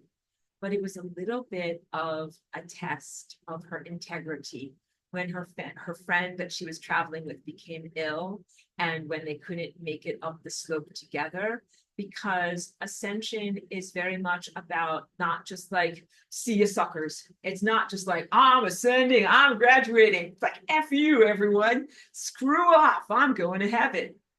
It's not like that. So it was a little bit of a test of her personal integrity about whether she would try to, you know, take her own personal doorway, or whether she would help another person. And she made the right choice. When she told this story to the group that I was with, she kept on affirming. She was like, I knew in my heart that I had made the right choice, that I didn't miss my ascension opportunity, that it was essential for me to help get my friend back to safety. And that then the magical, mysterious Shakespearean scholar, who was Saint Germain in disguise, because because you asked about the validity of Saint Germain. So I told you about this little goatee type guy. She didn't know who it was. And then after this whole experience, and she had gone through this lecture and with Shakespeare, and then she went to one of the card shops that's in Mount Shasta. It's like crystal shop, card shop, blah, blah, blah. And there's this particular like greeting card or whatever there. And it's a picture of that guy with the little goatee. And it says Saint Germain. She's like, this is the guy who gave me the teaching about Ascension. And she didn't know that that was who she was seeing, and that was who was guiding her. And he actually was coming through the Shakespearean teacher kind of as a little bit of a channel, that there was actually a Shakespearean scholar, and he looked mildly like that person, but he was really transfigured and changed when he gave her the full teaching of what Ascension is, when he turned to her and spoke directly to her in that giant auditorium of people. So you have many layers of reality. You have physical embodiment people, you have reverberations that act through them, and multiple layers of symbolic language that are speaking to you. Because ascended masters don't have physical presences, they don't go to the grocery store, they're living on a different level of reality. And if they want to communicate to you, they have to find a way to communicate through symbolic language and storytelling and things that seem to be like mythological or magical or mystical, because they don't just call you up on the phone. Like he couldn't just call her up on the phone and talk with her. So this whole thing happened as a very unusual and roundabout way to be able to get information from a real ascended master.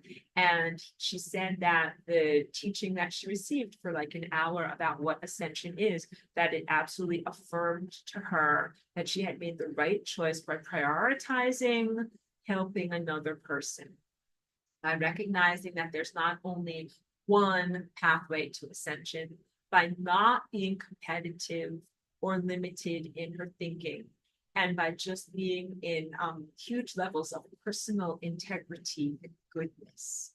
And that is the path to ascension. And she didn't share everything about what she experienced in her private teaching, because I don't think it was meant to be shared that openly with people. But that's as much as I can pass along to you.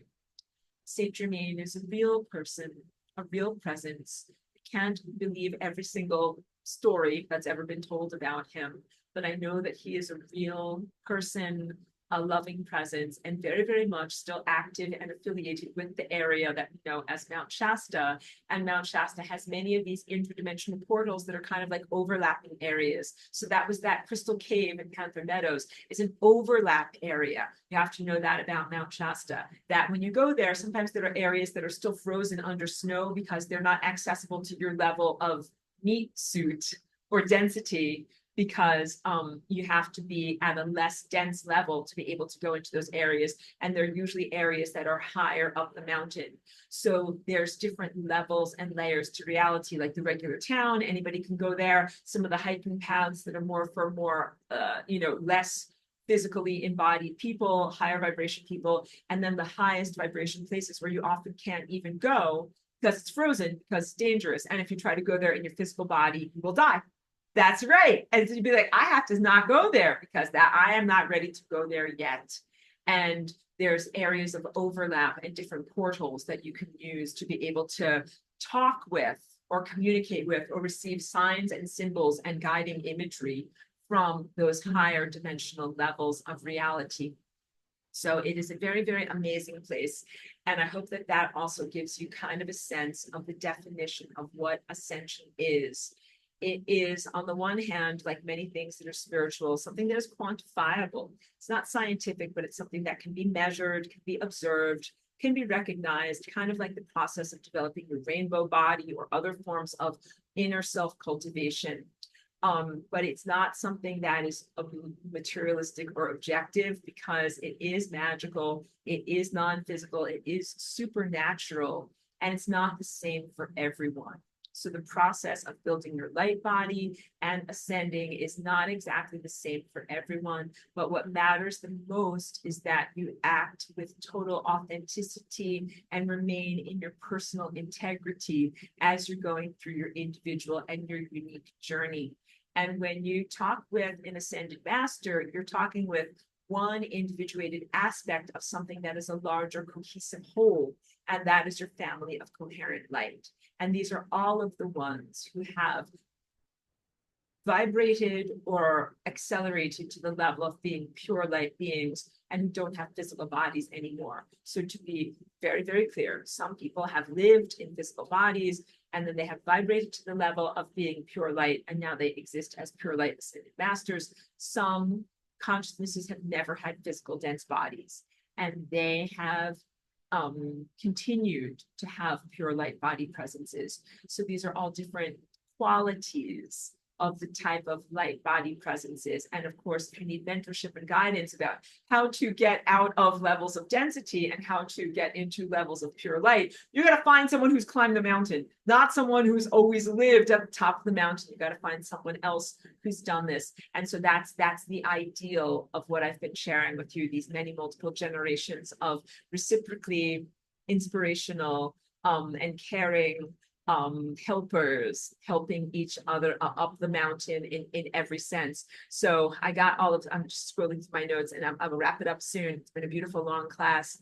Thank you for being so attentive to me. I already got to all of that stuff. So I want to talk about 3D versus 5D, the overlapping of the third dimensional realities and the fifth dimensional realities. When I say the fifth dimension, what I'm talking about is literally a time dimension, not a 5D smoothie shop. So in my language, 5D is not merely an earthly mundane embodiment where it feels like having like nicer feelings or you feel happier, you feel more magical. No, 5D is the back room of the bakery of reality, where the French bread of fourth dimensional timelines are created. And it's the raw dough, it's the cake batter, it's the place where you mix together flour and water and yeast and sugar to even make the raw ingredients of reality. It's the uncollapsed waveforms of pure possibility. And so 5D, as it's talked about in the New Age, is different than the fifth dimension. You actually are already in the fifth dimension and you exist there in a state of your anatomy that is a place of pure potential. And then you are attempting to consciously interact with and collapse those waveforms, or solidify is a better word than collapse, solidify those waveform potentials into the desired realities that you want to actually experience. And that is an act of consciousness and cognitive perception and of willpower to do something like that.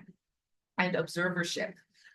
So yes, your observership is a superpower and it's a huge aspect of creating reality and sculpting reality out of the waveform potentials of what you're given. But please know that those waveform potentials are completely different in embodiment experience than the sense of what is being described as 5D. When people talk about 5D, I think the best description that I've had recently was from a fellow traveler who called it a meaningless cul-de-sac. And I think that's a good word for it, like in a subdivision, in a suburbia, a cul-de-sac, a dead end, or a little eddy, a little place where you turn around and around and around and don't get anywhere.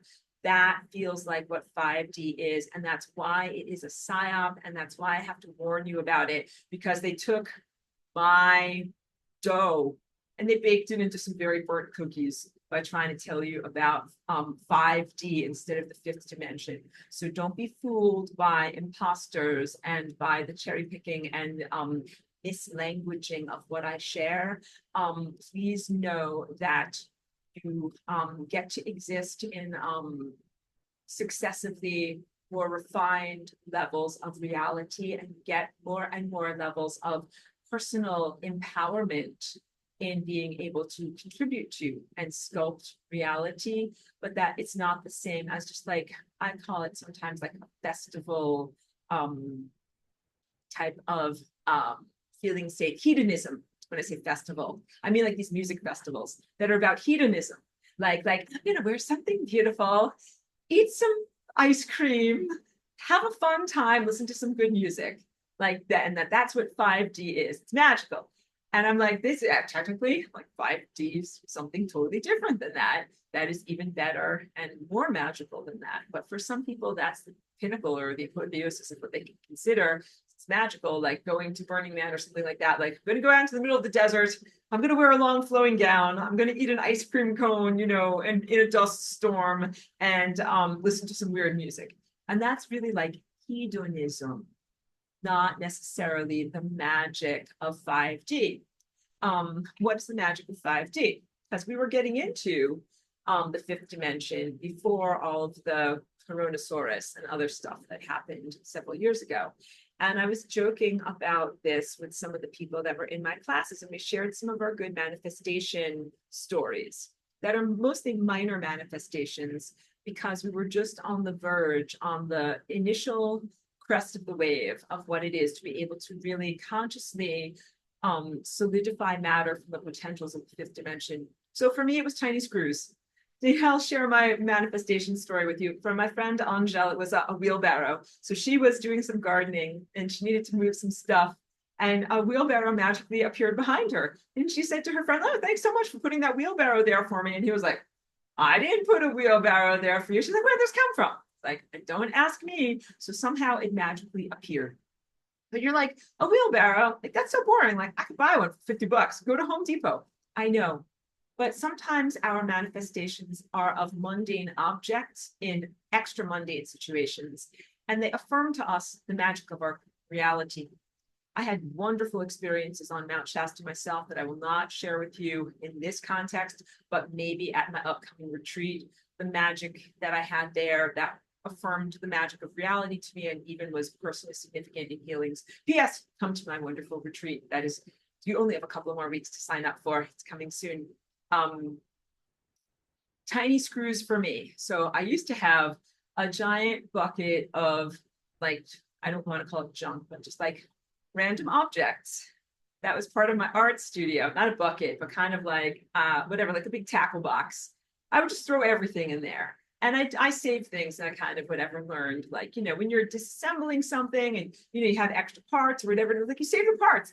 Because I'm an artist and I'm a creator and I always end up needing little parts, is what I'm trying to say. So I had this big tackle box of just lots of stuff mixed all up in there. Like screws and nails and twine and pieces, parts, and every kind of little thing. You might need anything you might need for a project, right?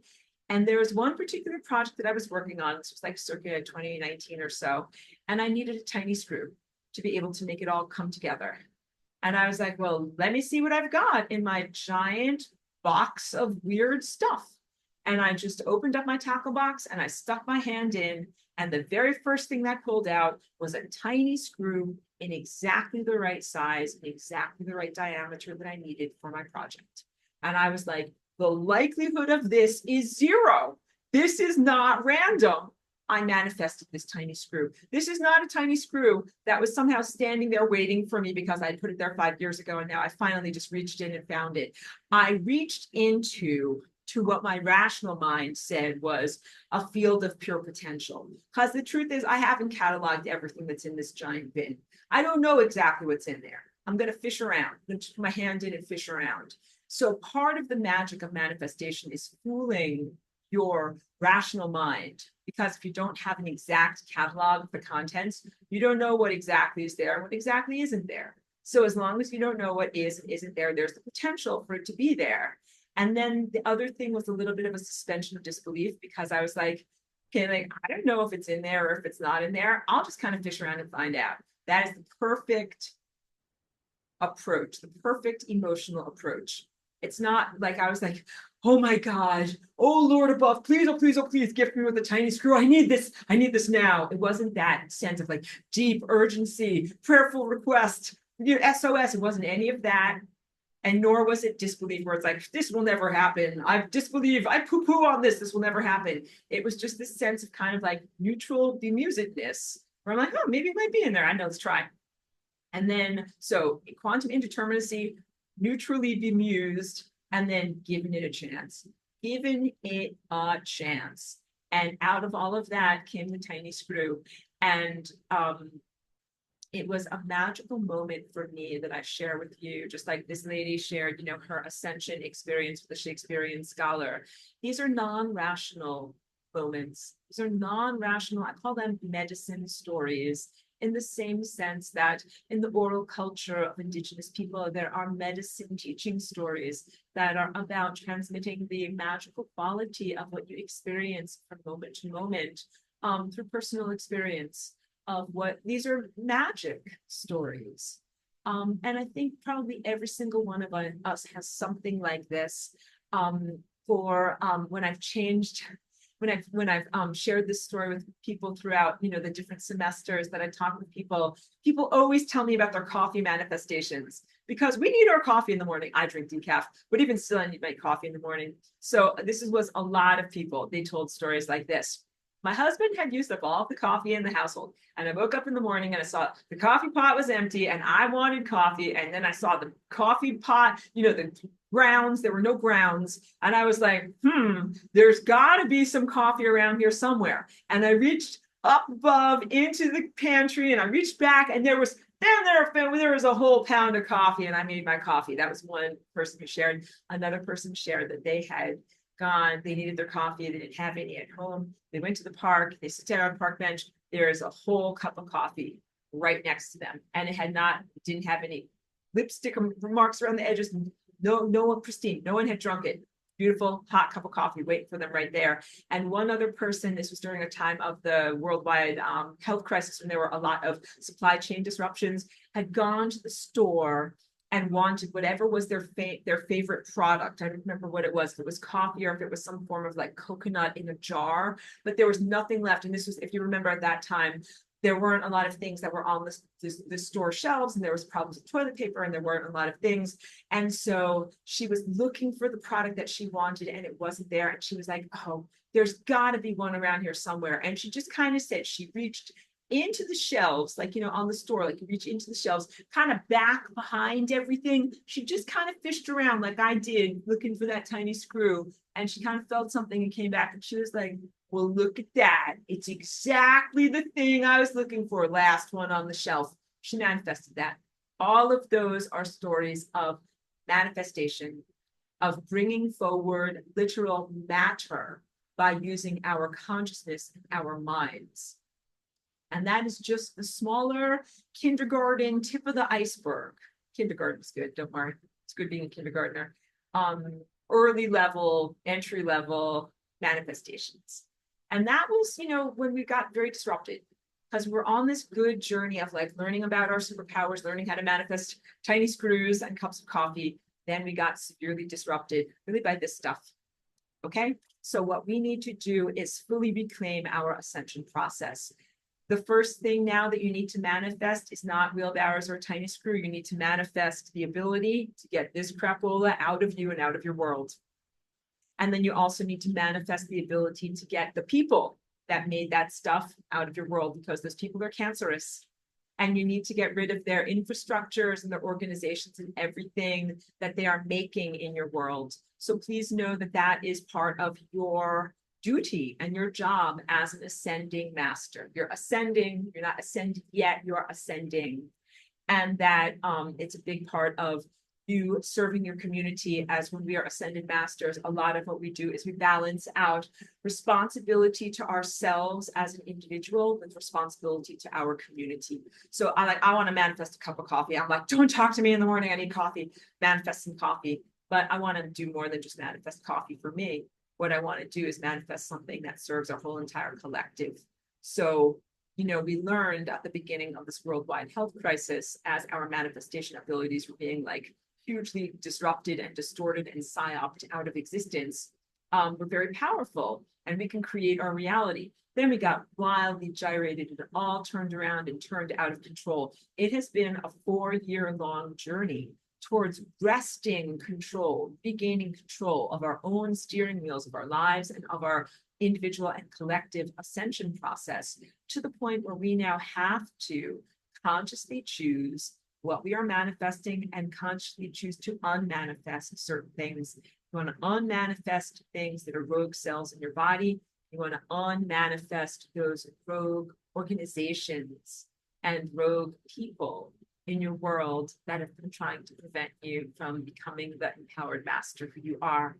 Joyce says, since I moved TV and books from my sleeping space, I sleep so much better. Good job. You listened to that. Says, thank you. You are my favorite person on YouTube. Love and gratitude and blessed to know you. Thank you so much for that, Joyce. I always appreciate being here in class. Always appreciate your comments and everything. I know that you always give a little thumbs up or a little something to everything that I put out there with my videos. So thank you so much for being so connected to me and for listening. And I appreciate you very much. Love and hugs to you. And then also, I'm very glad that you listened and that it made a positive impact on your world, because that was from several teachings ago, when I was talking about the energy of books and anything that's in your sleeping space going to be absorbing that. And so people sometimes sleep with like old diaries or memorabilia or yearbooks underneath their bed. I'm like, don't, because you will be absorbing that energy of your old love letters, your high school, whatever, high school graduation photos while you're trying to sleep at night. So for me, I try to keep my bedroom as much as is practical, because I have small space here, clear of that type of stuff.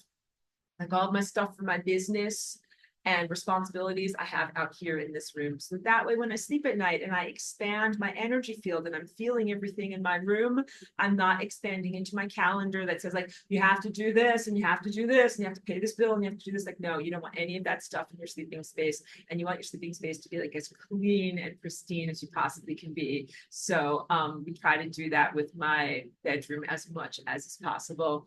Thank you. Michael is celebrating what I shared and the teachings about Saint Germain, and Elmer says, love the story. You're so very, very welcome. So yeah, I had a very, very positive experience. That was when I went to Mount Shasta as part of a group. And we had a nice, lovely sharing. It was like a small 2-day long, very intimate conference. And one of the best parts of that little sharing or group conference was, I call it like, like summer camp, like sleeping bags. Like we all had individual rooms, but we were kind of like in the central room. And we were telling different bedtime stories before we went to sleep. And because it's Mount Shasta, everybody had not ghost stories, but wonderful, magical stories. Thank you, Adam. Great to see you. Thank you for being here. Magical stories about what we had experienced. And so Ascension, when we go through this process, a lot of it is based in our belief.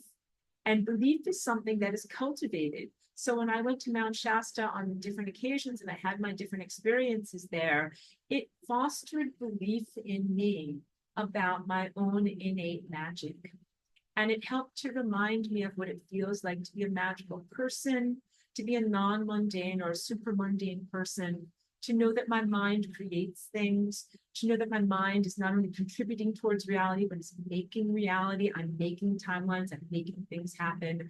And Shasta is such a powerful portal for that type of energy. But I also really found that as the Ascension experience has been unfolding, it's not just in certain places. Like, I've lived in all power spots. I lived in Woodstock, which has Mount Overlook, which is kind of like my little Shasta. It's like the Tonka truck compared to a giant bulldozer, but it's still a nice valid power space. And that's where I walked in as Aurora. So that's a very powerful portal, Mount Overlook. And then I used to go up on Mount Overlook all the time and have magical experiences there. And then when I moved to Northern California, Mount Shasta was my power space. And I went there many, many times. And I always felt when I was there that I was in front of the microphone of the cosmos, and that what I said and thought was amplified, and that I really needed to say and think very conscientiously so that I was amplifying the things I wanted to bring into my life. That was usually about personal healing, personal empowerment, and then an improvement of the overall fabric of reality. So please think about that when you're thinking about your own. Thank you, Pedro. Beautiful to hear from you. And thank you for being here.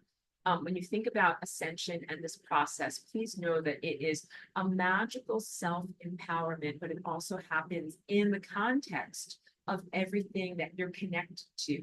And when you start to have that magical feeling or supernatural empowerment rising up in you and in your life, and when you share it with others authentically, in the very best sense, we encourage one another towards these magical and supernatural empowerments. It becomes something where I'm not in competition with another person. Here's what I did not think.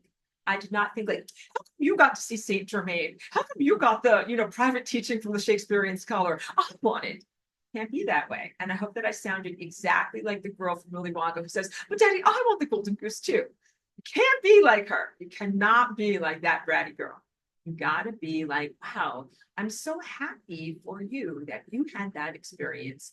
And I'm so grateful that you would trust that experience in me. Because when someone tells you a medicine story like that, you hold their light inside of you.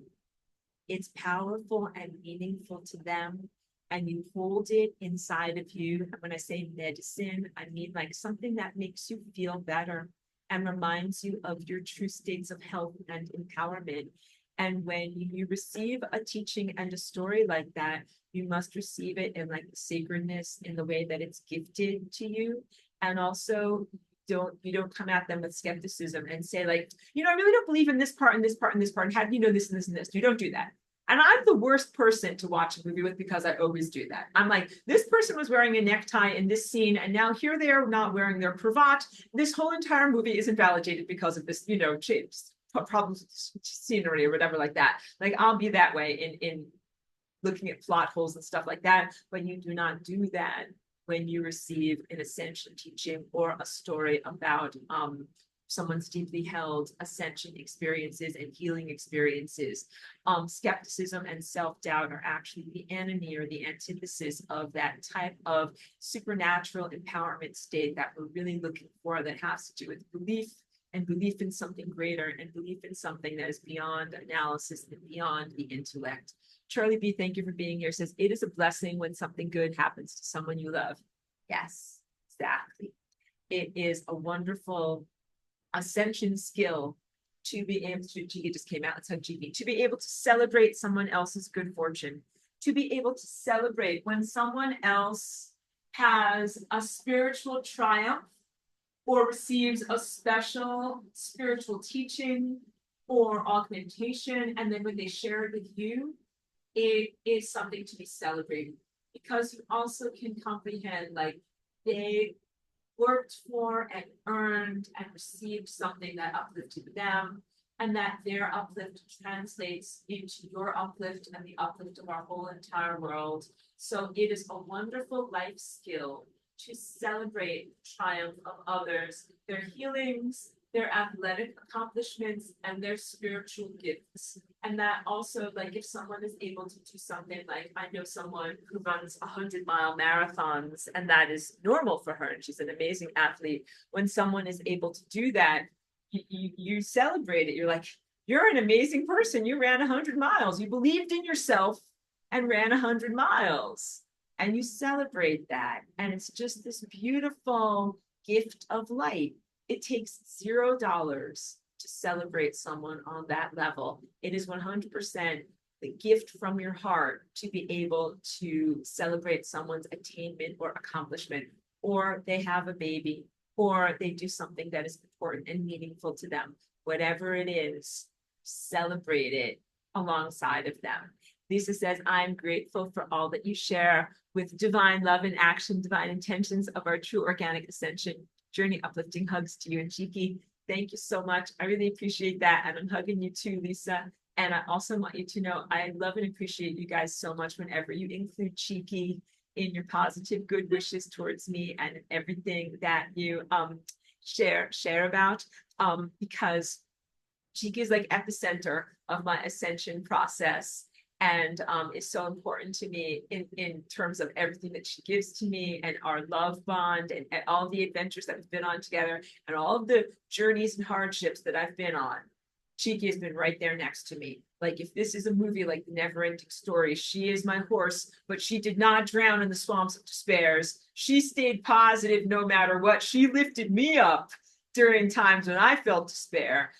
So I love and appreciate so much your recognition of Cheeky, because she is also, as our animals are, on an ascension path. And this is, I'm going to wrap class up. It's been a long class, but let me just talk a little bit about Cheeky. All right. So Cheeky's a rescue. She's adopted.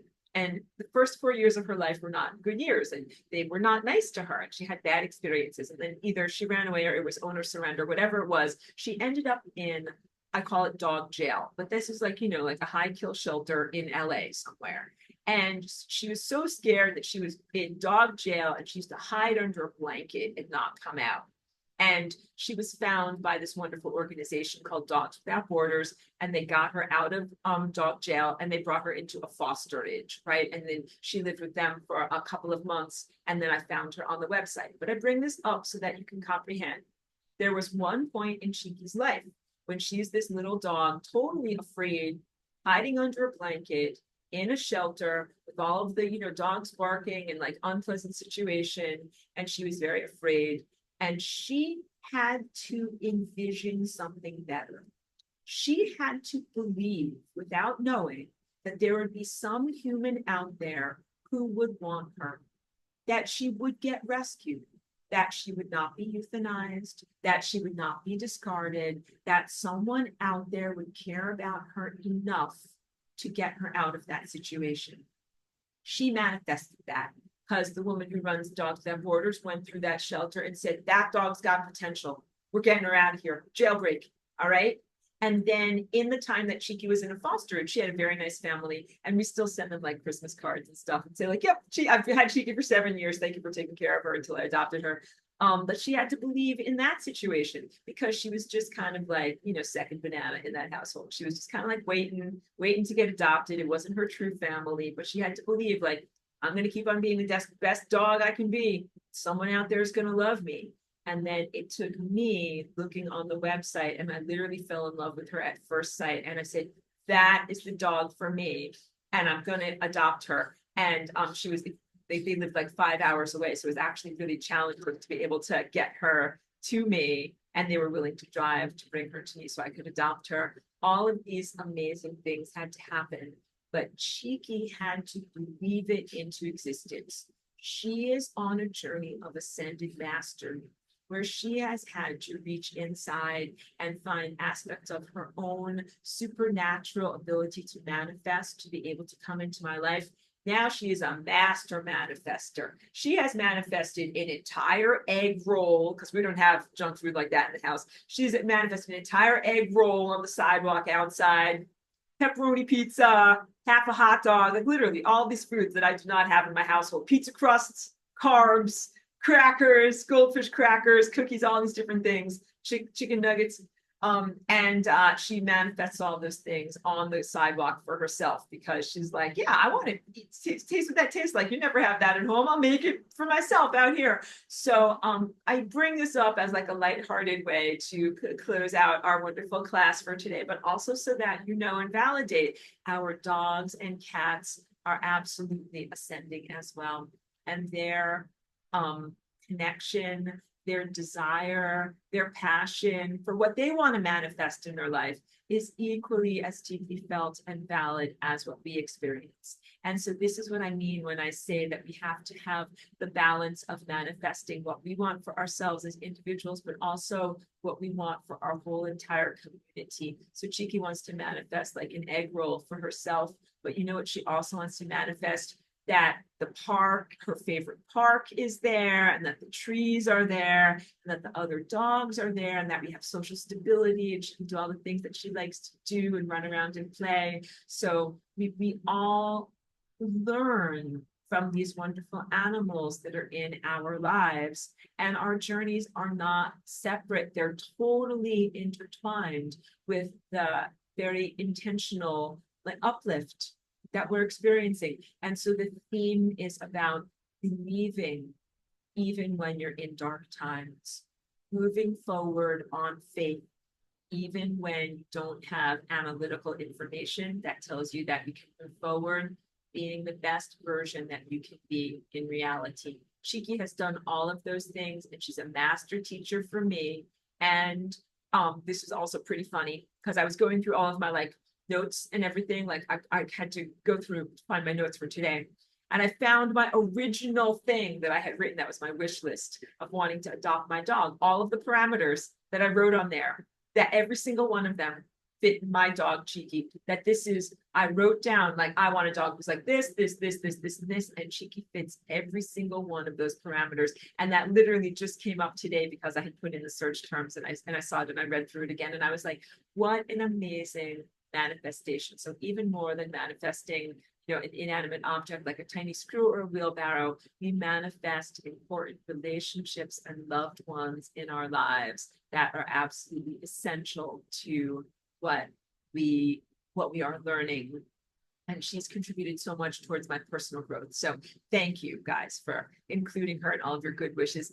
Lan says, oh, OMG Cheeky. I want that for all dogs. I do too. Because I love Cheeky so much. I feel like I am loving and compassionate towards all dogs. And these stories about dogs that need to be adopted, they just absolutely crush me to the core. So I want to make sure that everybody gets a good home out there. So I am sending my good wishes towards all these dogs. I'm telling you guys, it takes zero amount of money to send out good wishes. So if you're looking on whatever, Facebook or something like that, and there's a story about like, blah, blah, dog needs to be adopted, just send out your good wishes, your manifestation energy. that that dog will get adopted by somebody wonderful out there. Or if somebody you know needs a new apartment or a new job or whatever it is, or they're healing from cancer, just be like, I send my good wishes to that person. It costs zero amount of dollars and is 100% treasure of your heart. And that is, I think, the real story of what this lady shared with me from what she had experienced on Mount Shasta, that the trueness, the untarnished nature of your heart and the goodness that you express towards others, that is what is essential or the foundation in the experience of ascension. We can't be goal oriented and just simply say, everybody, screw you, everybody out of my way, I'm ascending. That cannot happen in that way. So our ascension goal must be reached with true integrity and in a way that is a resolution for everyone involved. So she couldn't just abandon her friend to be like, out of my way, screw you, I need to ascend, you can be a frozen corpse. All right. So that also, it doesn't work for us to simply discard important people in our lives. We need to attend to all of these needs, knowing that our journey will still be honored. She did not ascend because of what she went through. In fact, everything that she went through adds to her ascension. So just to wrap it up, everything that we've experienced since 2020, it's been some very, very unfair doo-doo and not good stuff, but it hasn't stopped us from our ascension. It adds fuel to our ascension. It literally adds to what we are doing. Keep on being in integrity. Keep on balancing out serving your own needs and serving the community. This does not mean that you hug a cancer cell either. It means that you recognize, oh, these are the rogue cells and these are the rogue individuals, these are things that don't serve the community. We de-energize that stuff, but then also send good wishes to the people who are really healthy, positive, alive people. And this is why I make such a distinction between the beautiful people that I'm connected to here in this class versus people who are power abusers, who are in alignment with AI and the technological unhealthy stuff. Because there's really different, different motivations for who's here and what's going on. And my teachings and my love and my rapport really is towards you, the A students, good math students who are doing the best that you possibly can. And please know that you might also in your life be in your moment of like cowering under a blanket, not knowing about whether you have a future or whether you're going to get euthanized. Have to believe that there's someone out there who's going to love you, who's going to get you out of there. And also you're going to do your best, you're going to be the best chihuahua you possibly can be. Get out of this negative situation and build a life. All right. Pedro says, when you visit Aurora, you have to watch where you step. Careful with Cheeky's food. Oh yeah, definitely, of course. But we keep it over in the safe zone over there, so it's not in the middle of the house. It's over in her little safe zone, because otherwise. But sometimes if I give her like a chicken foot or something like that, she will take it and she will put it directly into a pile of clean laundry. That's just what's going to happen. And at this point, I understand. Like sometimes I will find a chicken foot like in my bathrobe or something like that. You just this happens. Yeah. Oh, he's talking about the manifested fruit. The manifested fruit usually happens outside of the house. And that's because we have a town with wonderful restaurants. So Cheeky goes sniffing past all these restaurants. She's like, sniff, like this place smells really good. I want something that's inside of there. And I'm like, oh, like we don't need that food. So she will find a way to just magically, if something has fallen on the floor. So she's very, very good at making sure that the best foods from the best restaurant falls on the floor, like directly in front of her, and that she happens to be there at exactly the right moment to eat it before anybody can stop her. I know. So timing is everything, guys. Timing is everything in life. All right. In fact, I love sharing cheeky stories with you.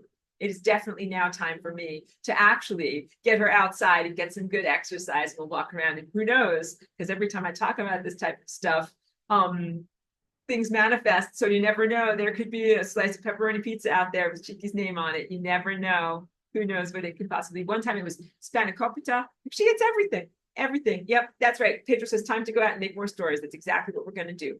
So thank you so much, everyone. My profound love and appreciation that you tune in to spend time with me and listen and to absorb this literal light energy from me. And also I love, there was like beautiful, like bright, beautiful sunlight coming in through that window today. I felt like huge solar light codes coming in, very positive.